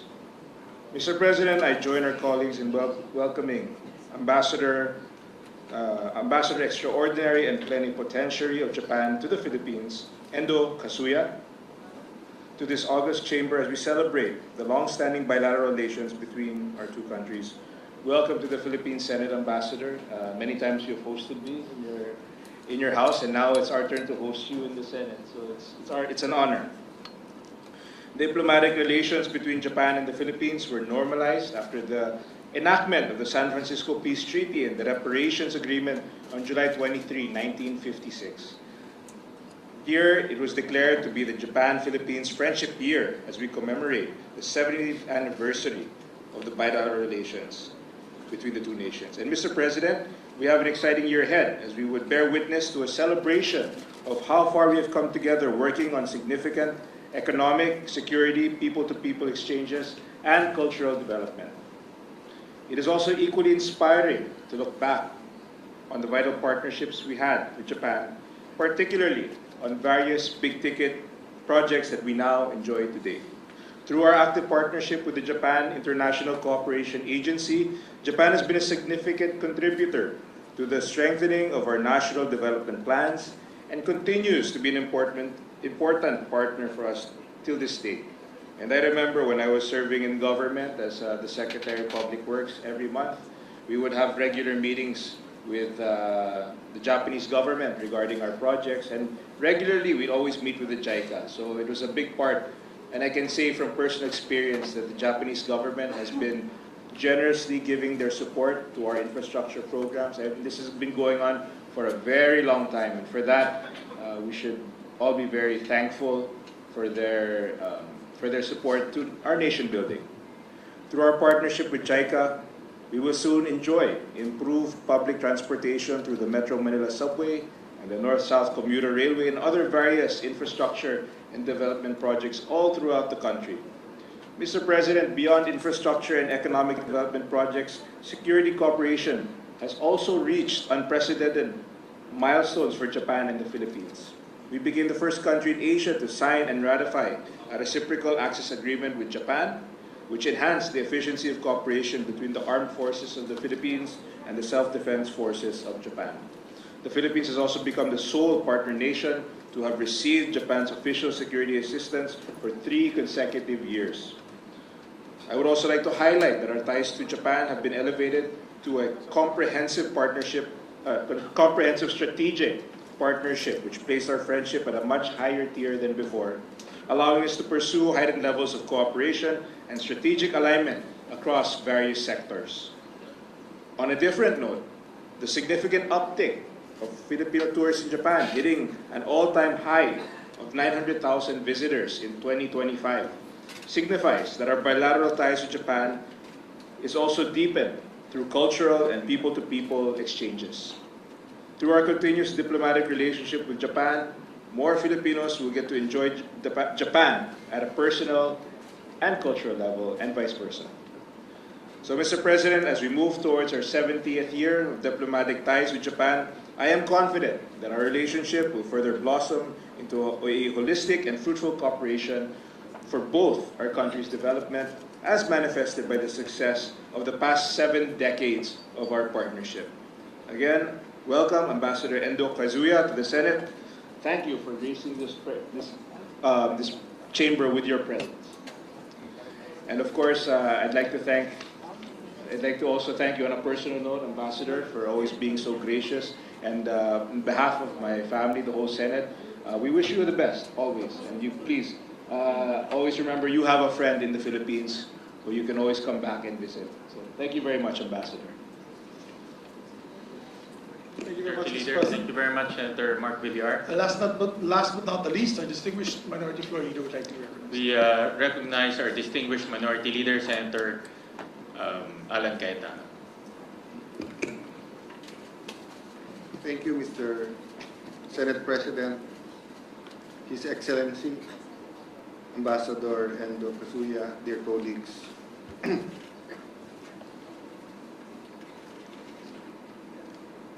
Proverbs 11:14 tells us, "For lack of guidance, a nation falls, but victory is won through many advisors." It is phenomenal how Japan rose from the ashes and the destruction of World War II. But it's equally phenomenal how Japan built its relations with its neighbors and its status or reputation among the countries in the world in such a short period of time. And while being a little bit sensitive, but being bold, Japan still has issues now and then with Korea and China when it comes to World War II.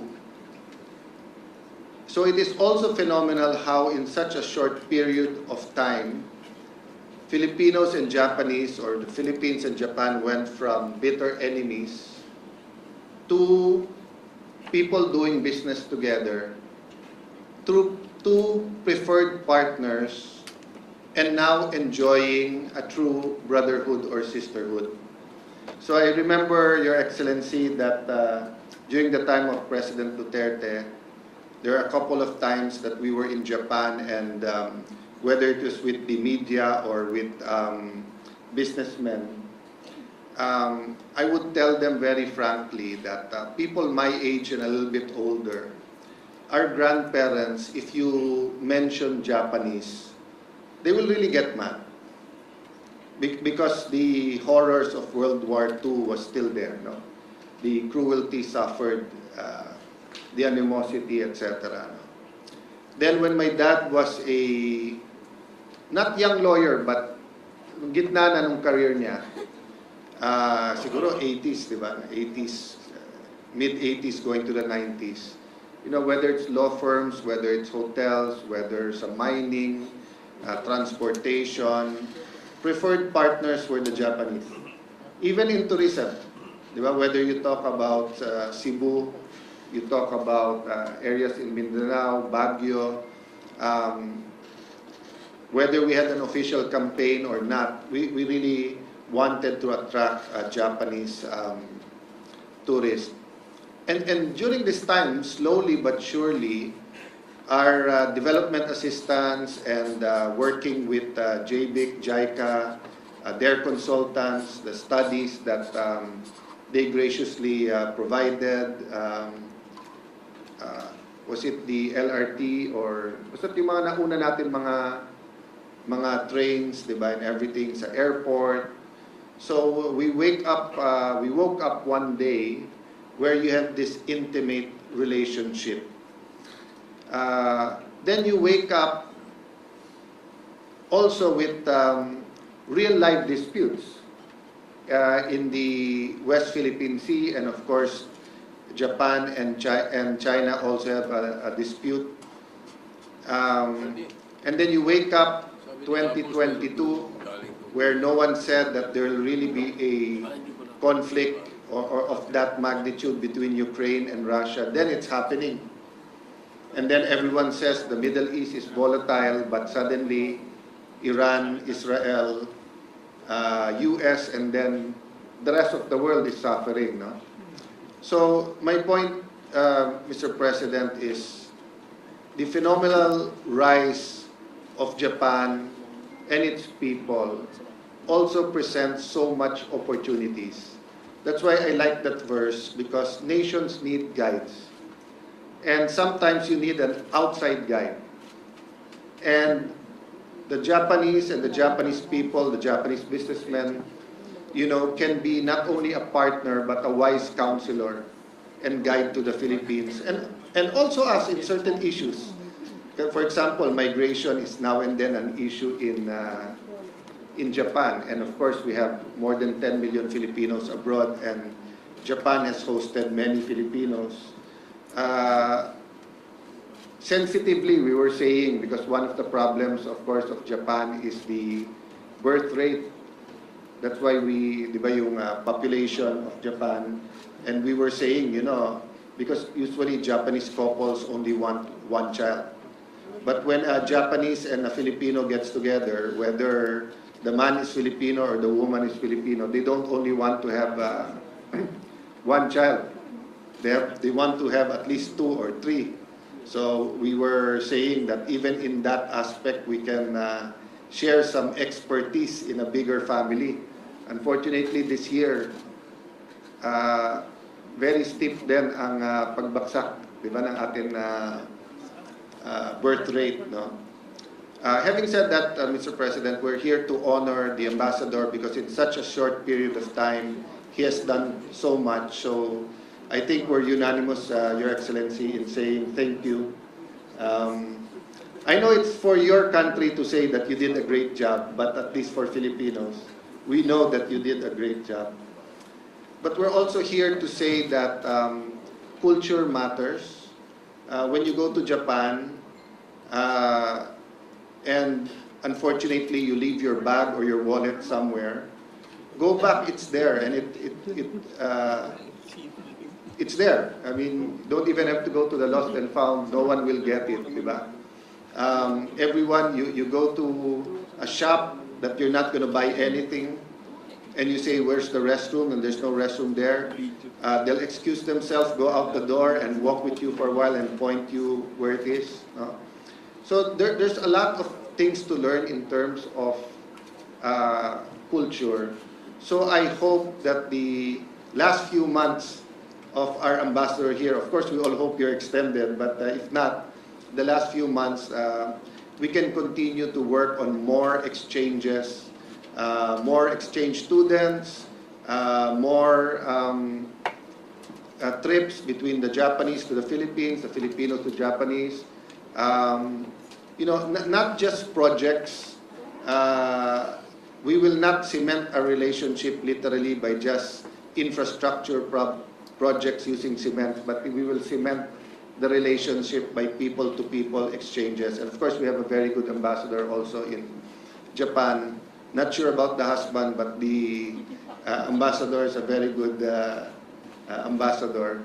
And lastly, we honor the leaders of Japan that regardless of our foreign policy, regardless who our president is, they're there to help, they're there to build bridges.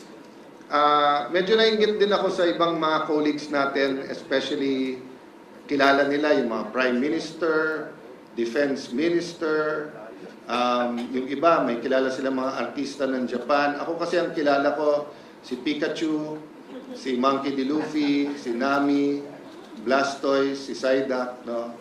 But I mentioned that just because, even in the cultural, artistic creations of Japan, may it be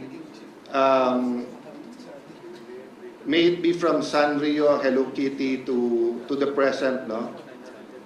So for example, when it comes to Pokemon and One Piece, young people are learning accounting, are learning trading, are learning, sabi ng Pangulo sa SONA, mag-impok ang mga bata. But actually, the trend is not in saving, but investing. So, people learn by experience rather than being taught. So you want better peace and order, go to Japan. Their tourist police or even their policies. In Japan, if you bump into a woman and you accidentally touch the sensitive parts, whatever, sa presinto ka na magpapaliwanag. You have to go. There's no excuses. That's why people are so careful. You see, it's so clean, but no one's going there telling you, pick that up and etc. So I just wanted to emphasize that more exposure, more trips, more people to people would really benefit, I think, both countries. So thank you, Majority Leader, for sponsoring this. 70 years, we should have a countdown to 75 is diamond, right? 75, gold ang ang 50. I think diamond ang 75. We should not wait till 74th year to have a countdown to the diamond. We should have a 5-year plan of how the Philippines and Japan and maybe an interparliamentary 5-year countdown to the diamond year of our relationship with Japan. Thank you, Senate President, and magandang hapon. Thank you, distinguished Minority Leader. And just to say a few words, Majority Leader, well, 70 years of friendship is indeed a milestone. And Japan has been a very important development partner of the Philippines. Almost half of our ODAs come from JICA, from Japan. And to date, close to about $14 billion have been invested here in the Philippines. Our first subway will be built by Japan. Our first commuter rail, north to south, will be built by Japan. And that will bring immense development to our countryside. So once again, Ambassador Endo, we bid you farewell. Maraming salamat. Thank you very much for your service, and please continue to, like what our Minority Leader said, forge and cement ties between two nations. Maraming salamat. Mr. President, just in line with what our Minority Floor Leader had said, and I'd just like to share this with everyone. This Monday,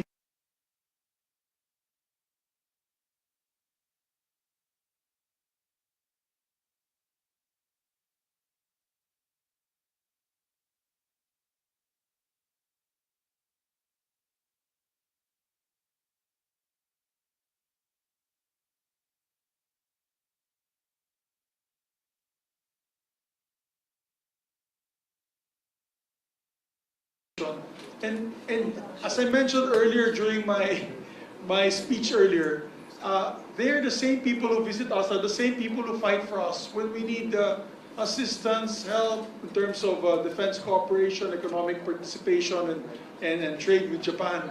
And I'm so happy that we are having more members of Parliament of Japan visiting us in the Philippines, and we should reciprocate. As a matter of fact, we're planning, Mr. President, your chairman of the Philippine-Japan Friendship Association, yours truly, is planning a November trip, first week of November trip before the scheduled sessions on November 9, to be able to also visit once again Japan. And I'm inviting all our colleagues here who would like to join us both from the minority and majority. And we'll have hopefully a high-level delegation meeting in Japan, Your Honor, Mr. President. You, Majority Leader, you being the President of the Philippine-Japan Parliamentary Friendship Group, you're tasked to entertain our guests. Yes, sir. Coming here. I will do that as your orders. We will host them and take care of them. Mr. President, I just want to put on record a total of 14 senators that sponsored and co-sponsored this resolution. I think one of the most for a resolution honoring a nation partner and friend to us.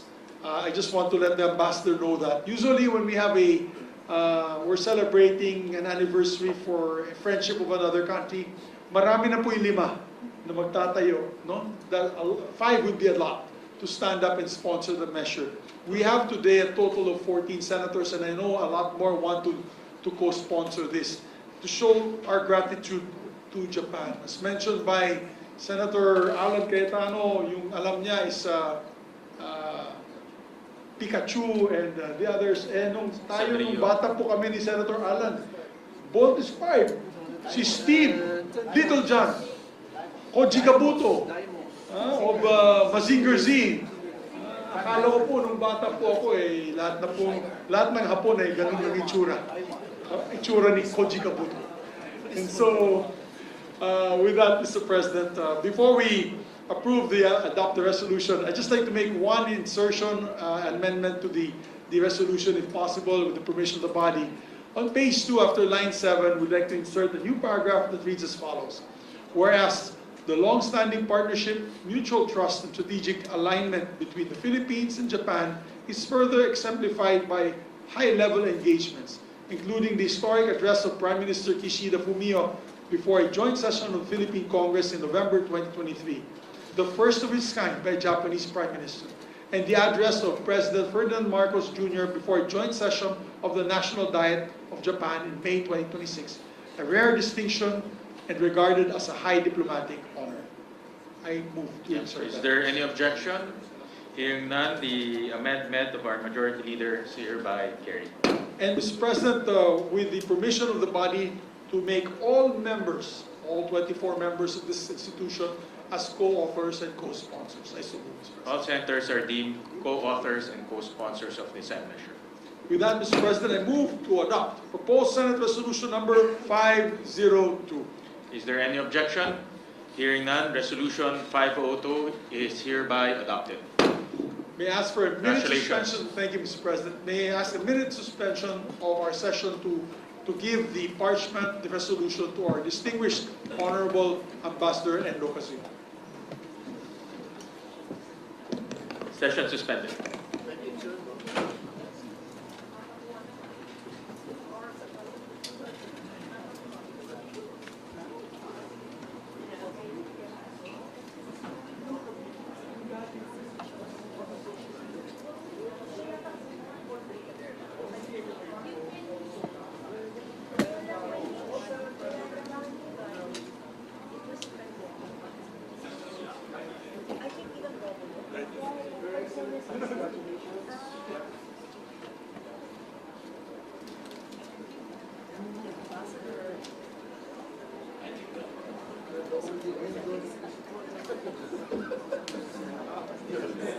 Only Endo yung support.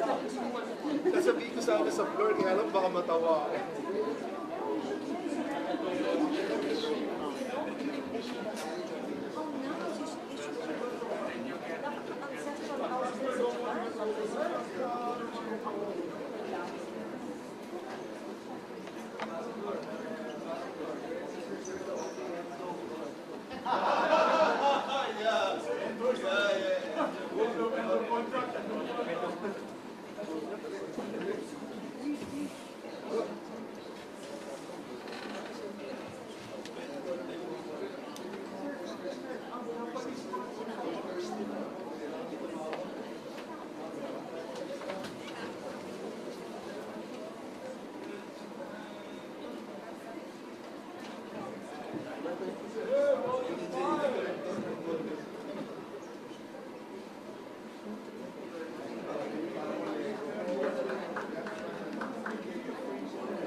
I was thinking, my father brought Tita Lauren there.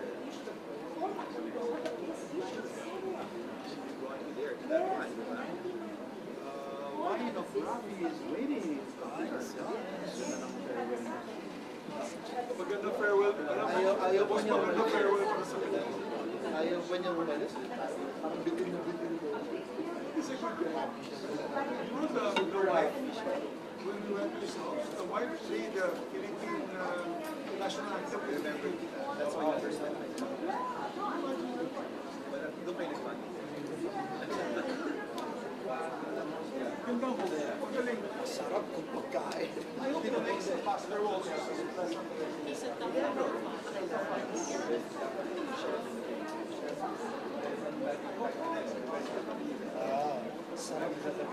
Tayo nang kumain, di ba? Sarap. Kaya pag siya nag-invite, di ba? Yes.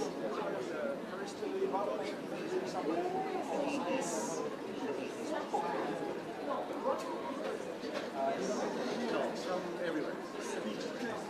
Malungkot siya. Malungkot talaga siya. Malungkot siya. Yun yung talaga. I was trying to mention talaga to say my life was part of that. Saan mo gagawin? Are we able to help? Yes. Yes, focus. Huwag kang sumayinyas. Huwag kang sumayinyas. Huwag kang sumayinyas.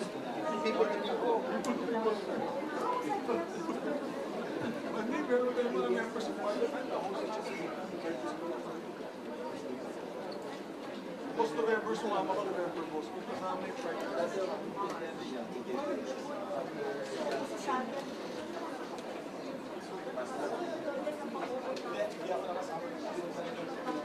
kasama tayo sa yes, sa France. Uwi na kami. Nagkwento siya na natanggalin uwi natin. Uwi na tayo. Sa France. Traffic, grabe. Sa England, family post graduate. Back in late. Tapos siya yung head ng delegation. Ikaw ang tagasalit. Ayaw na gusto niyo mag-grocery sa labas.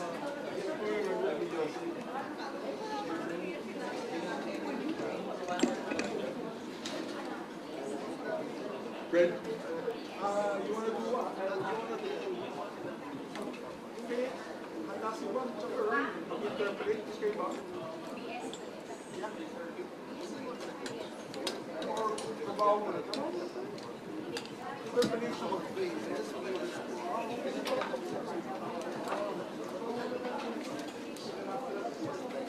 Session resumed. Thank you very much, Mr. President. Mr. President, I move that we resume consideration of Senate Bill number 2272 under Committee Report number 71. Is there any objection? Hearing none, motion is approved. This is the strengthening our nutrition program. To sponsor the measure, may recognize Senator Bamakino, and to interpolate, I believe, Senator Erwin Tulfo.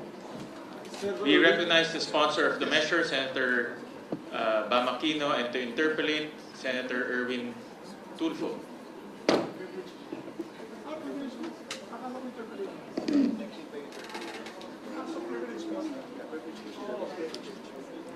Mr. Mr. President, I stand corrected. Apparently, when Senator Bam Aquino approached me that he and Senator Irwin would speak, I thought it was for his bill. Apparently, it's for privileged speeches. Yes, so, they are both scheduled to give privileged speeches. So with that, I withdraw my motion, Mr. President, for reconsideration or consideration of these measures. Is there any objection? Hearing none, the motion of the Majority Leader is hereby approved. May we recognize our Minority Floor Leader, Mr. President, to elect the members of his minority bloc for chairmanships? Yes, we recognize our distinguished Minority Leader, Senator Alan. Thank you, Mr. President. And to accommodate our Majority Leader said we want to get to work despite our schedule. So may I also, I will read first those that are pending, then may I also manifest those have been read, but there might be some changes. So for the Committee on Public Works, Senator Mark Villar. For the Committee on, for the Committee on Public Works. For the Committee on Cooperatives, Senator Marcos. For the Committee on Culture and Arts, Senator Legarda. For the Committee on Public Information, Senator Padilla. For the Committee on Sustainable Development Goals, Innovation and Futures Thinking, Senator Pia Cayetano. For the Committee on Tourism, Senator Marcoleta, who is celebrating his birthday today. For the Committee on Civil Service, Government Reorganization and Professional Regulation, Senator Legarda. For the Committee on Cultural Communities and Muslim Affairs, Senator Padilla. Senator Mark Villar will give way to Senator Estrada for the Committee on Financial Institution and Currency, Banks, Financial Institutions and Currencies. But Senator Mark Villar will be the Senior Vice Chairperson, as I manifest now, and will be the acting chair. Then the Committee on Government, Corporation, and Public Enterprise, Senator Camille Villar. Committee on Sports, Senator Go. Committee on Youth, Senator Go. Unless the Majority Leader has any comment, I'll ask for which one? Can I ask for a minute suspension? Session suspended.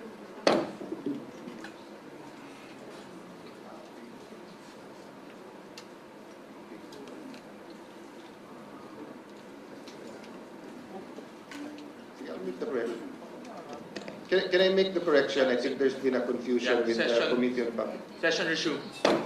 Sir President, to make the correction, so Senator Mark Villar will continue to be Chairman of the Committee on Banks, Financial Institution, and Currency. Then I withdraw the nomination of Senator Jinggoy for the Committee on Public Works.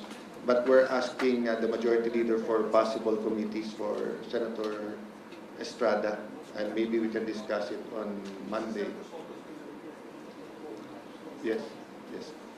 If there's no objections, maybe it can be an omnibus motion to elect the following to the Is there any objection? Hearing none, the motion of the Minority Leader is hereby approved, subject to the changes he mentioned. And for the Deputy Minority Leader, Senator Amy Marcos. Is there any objection? Hearing none, Senator Amy Marcos. So for the record, we are not anti-Marcos because we're electing Amy as the Deputy Minority Leader. Senator Amy Marcos is elected as the Deputy Minority Leader. Thank you, and we'd like to also reflect that as Deputy Minority Floor Leader should be member of all committees as ex-officio member. As regular. So recorded. So Thank noted. you.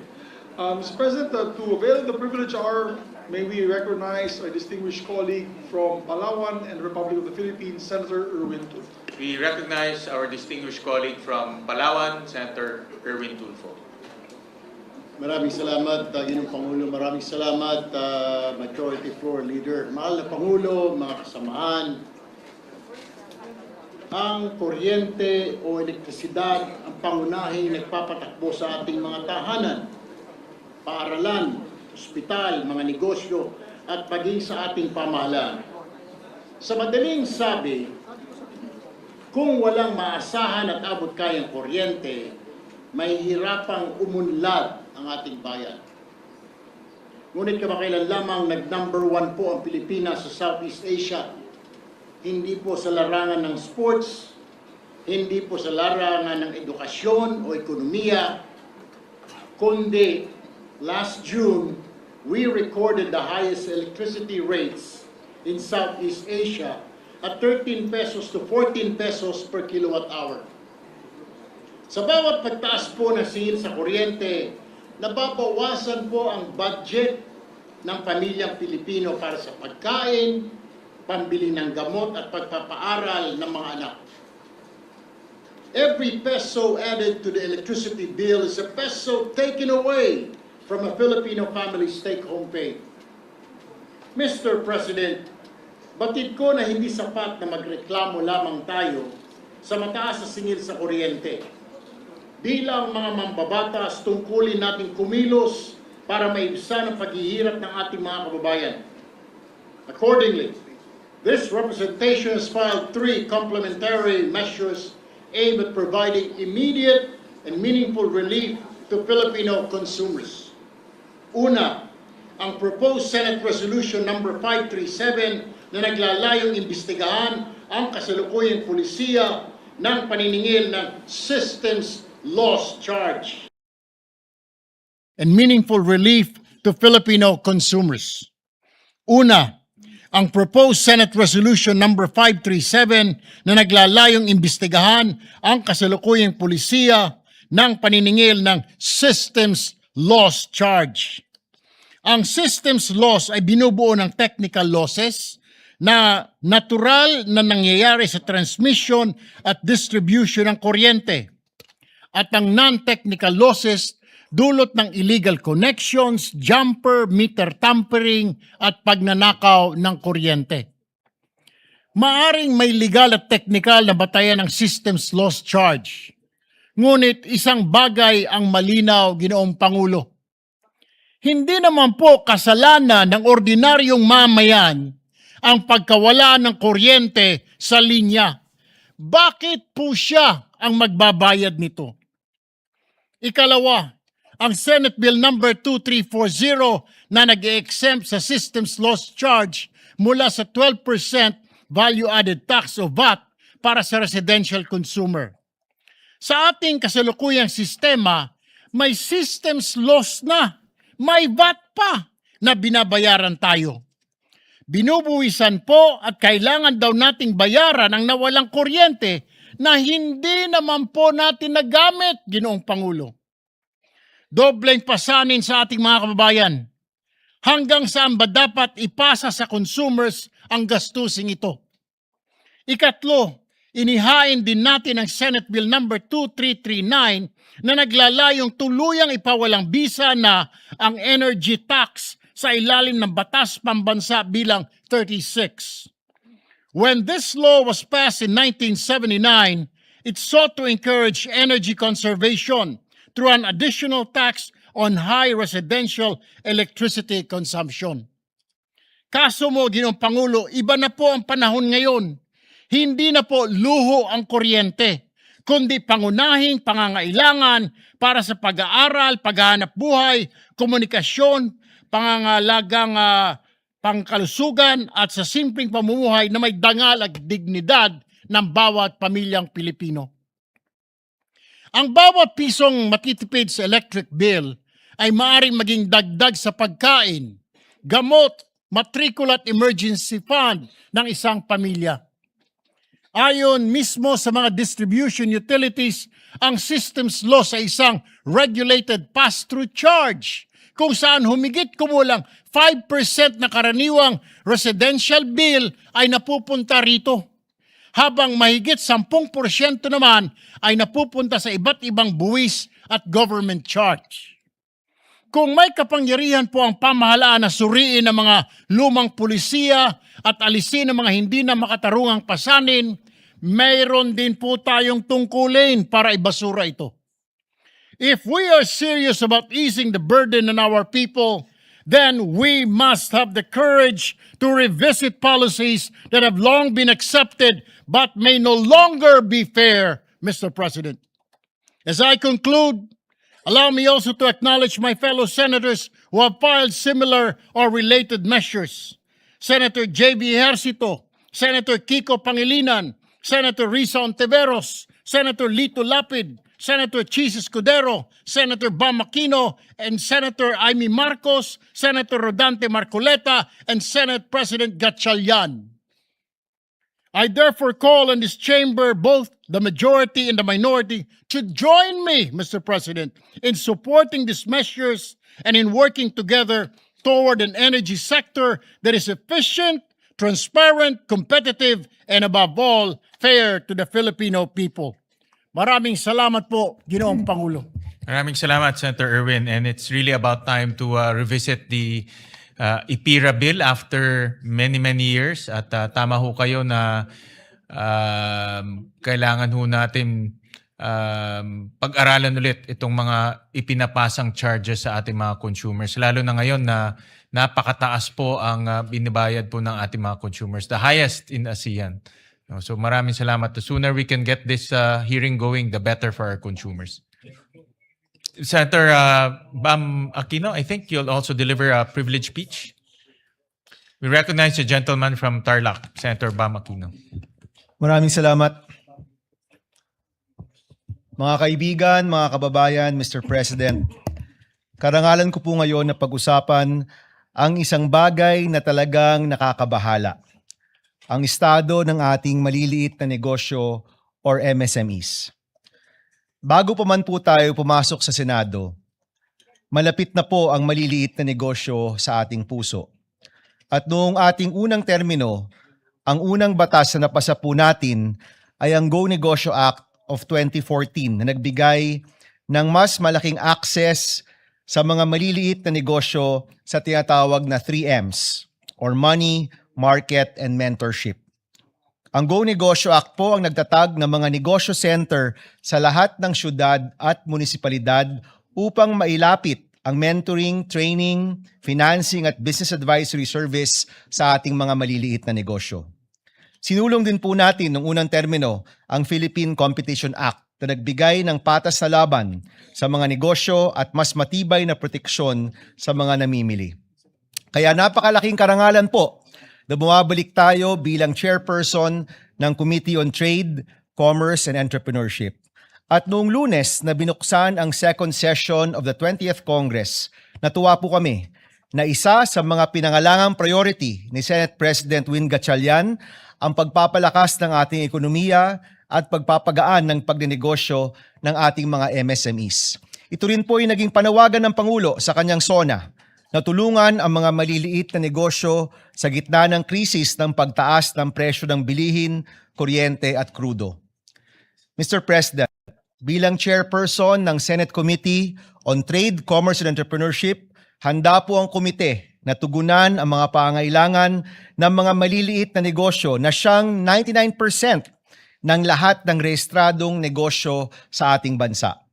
Ito po ang 5-point agenda ng committee upang matulungan ang mga maliliit na negosyo at upang palaguin ang problemado nating ekonomiya. Una po, dagdag suporta para sa MSME. Priority po natin ang amendments sa Magna Carta for MSME at sa Go Negosyo Act. Alam niyo po, nagbago na ang muka ng maliliit na negosyo. Nung una po nating term, nung pinasa ang Go Negosyo Act of 2014, nasa isip po namin ay sari-sari store at karinderya.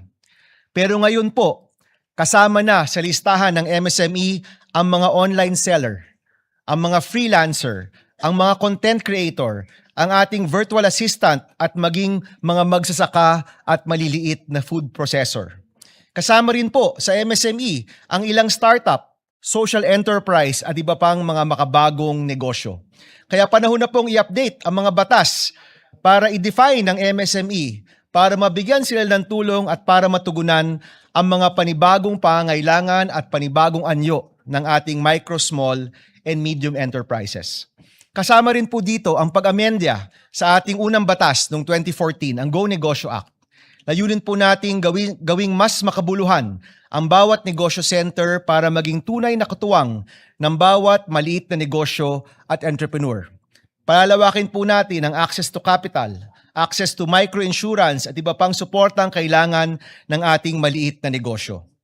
Pangalawa po sa agenda, panahon na rin pong seryosohin ang creative economy bilang isa sa mga bagong makina ng paglago ng ating ekonomiya.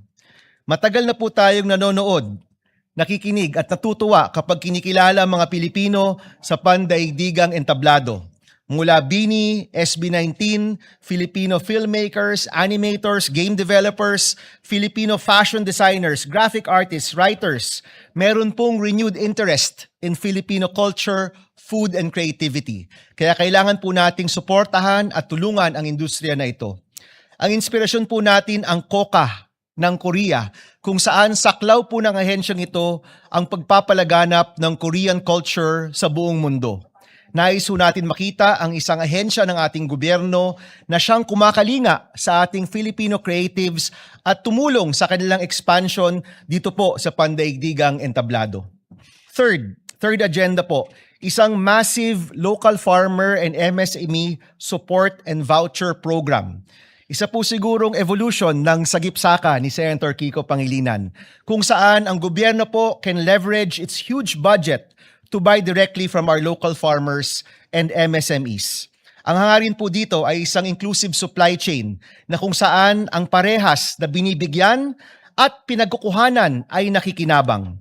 Kung magamit lang po ng tama ang napakalaking budget ng gobyerno, napakarami pong pwedeng matulungan at mapapanatili pang abot kaya ang mga bilihin.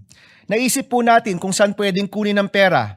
Naisip po namin na pwede pong ma-access ang 300 billion pesos na nakaprogram na ayuda sa ating bansa. Hindi ho ba napakaganda?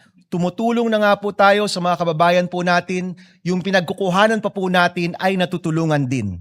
Tuloy-tuloy po yung tulong, pero mismo yung tulong merong ding natutulungan. Ito po isang malaking programa na kung saan ang ating MSME, local agricultural workers mabibigyan ng tulong gamit ang napakalaking budget ng ating gobyerno. Pang-apat po, magsusulong po tayo ng mga reforma para suportahan ang mga industriyang nagpapayaman sa ating bansa. Ito rin po ang mga industriya na kailangan protektahan at paluguin dahil sila po naglilikha ng mas marami at dekalidad na trabaho para po sa ating mga kababayan.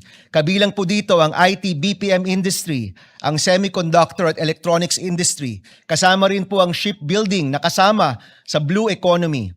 Sa opisina po namin, ang tawag namin sa industriyang ito, mga team payaman, dahil ito po yung mga nagpapayaman sa ating bansa.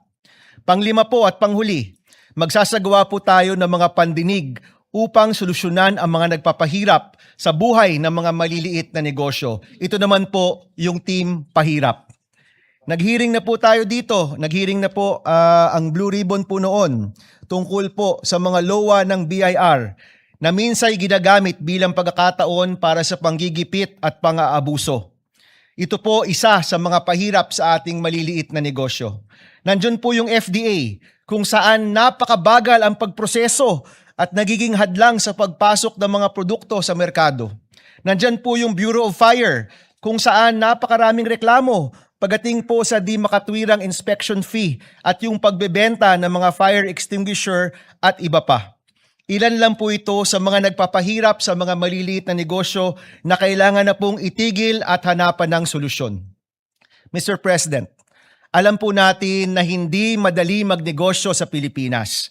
At ayon rin po sa mga eksperto, inaasahan pong tataas ang presyo ng bigas at presyo ng bilihin sa mga susunod na buwan. Now is the time to come together to help and protect our countrymen from price shocks, to support their businesses para lagi pong may trabaho ang bawat pamilyang Pilipino. Ito po ang 5-point agenda ng inyong Committee on Trade, Commerce and Entrepreneurship. Tulong sa mga maliliit na negosyo, panibagong mga programa para sa isang inclusive economy, suporta sa ating creative economy at mga industriyang nagpapayaman at nagbibigay ng trabaho sa Pilipinas at pagtigil ng mga nagpapahirap sa mga negosyante. Ito po yung pangako natin sa bawat maliit na negosyo na araw-araw pong nagsusumikap para sa kanilang pamilya at sa kanilang mga empleyado.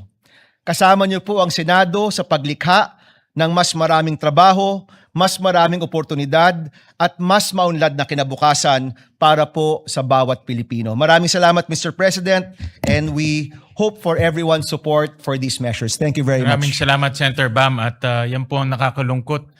Gobyerno pa mismo nagpapahirap sa mga maliliit nating mga negosyante. Kaya Maraming salamat at ito ay pinag-usapan natin at the sooner we can get that hearing, the better so that we can help our MSMEs, mga maliliit nating negosyante. Maraming salamat sa privilege speech. Majority Leader?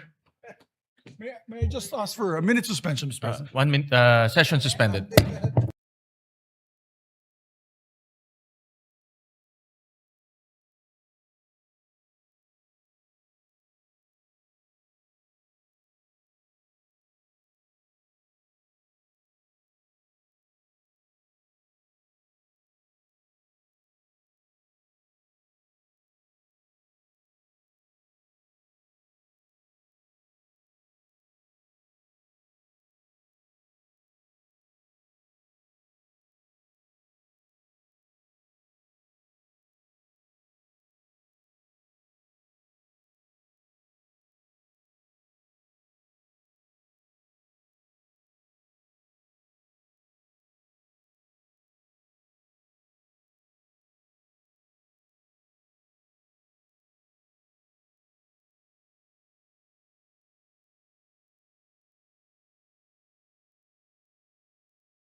Mr. President, I move that we refer the privilege speeches to the Committee on Trade, Commerce, and Entrepreneurship. I so move, Mr. President. Is there any objection? Hearing none, the privilege speech is referred to the Committee on Trade. Thank you, Mr. President. I move as well, Mr. President, to yes.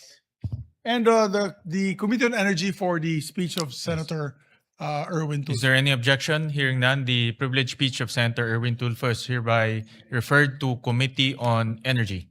Mr. President, I move that we elect as chairperson of the Committee on Public Works no other than our former Senate President, Tito Soto. Is there any objection? Hearing none, former Senate President Tito Soto is hereby elected as the chairman of the Committee on Public Works. And Mr. President, he would like to vacate the position as chairman of the Committee on Electoral Reforms and People's Participation. With the permission of the body, we move to elect Senator Jinggoy Estrada as the chairperson of the said committee. Is there any objection? Hearing none, Senator Jinggoy Estrada is hereby elected as the chairman of the Committee on Electoral Reforms. Yes. And Mr. President, I'd just like to make a reminder to our colleagues to fill up the positions already for the majority and minority in the memberships of each and every one's committee so that we can move forward and continue the legislative process with the committee level. Yes, we remind our colleagues to please submit to us the members of your committees so we can ready file the committee reports. A lot of committee reports are ready to be filed, but we need the complete membership of the committee. So yes, hopefully Monday, Mr. President, we can elect them first hour. Yes. So we'll remind the chairpersons to submit the committee members. Before we end today's session, Mr. President, I would just like to announce that we have a special guest in the gallery today. He's one of my idols because I'm in the martial arts, field. He's Grandmaster Regan Machado of the Brazilian Jiu-Jitsu BJJ. He's the Grandmaster and pioneer of the sport in the United States with a 9th degree black belt. He's a red belter, Mr. President. He's here with us today. Welcome to the Senate of the Philippines, and welcome to the Philippines, to our country. Yes, it's his first time to the Philippines. He's together with Jom Sandoval and Sani Berrueco. He's also the trainer, choreographer of many films, including Action John films. Wick films, including John Wick, Mr. President. We also have our own action star here. Yes. But he's He not was here earlier. present now. No. So we'd like to welcome him to the Senate, Mr. President. Welcome It's to an the honor. Senate of the Philippines. Thank you. With that, Mr. President, just a minute suspension, Mr. President. Session suspended.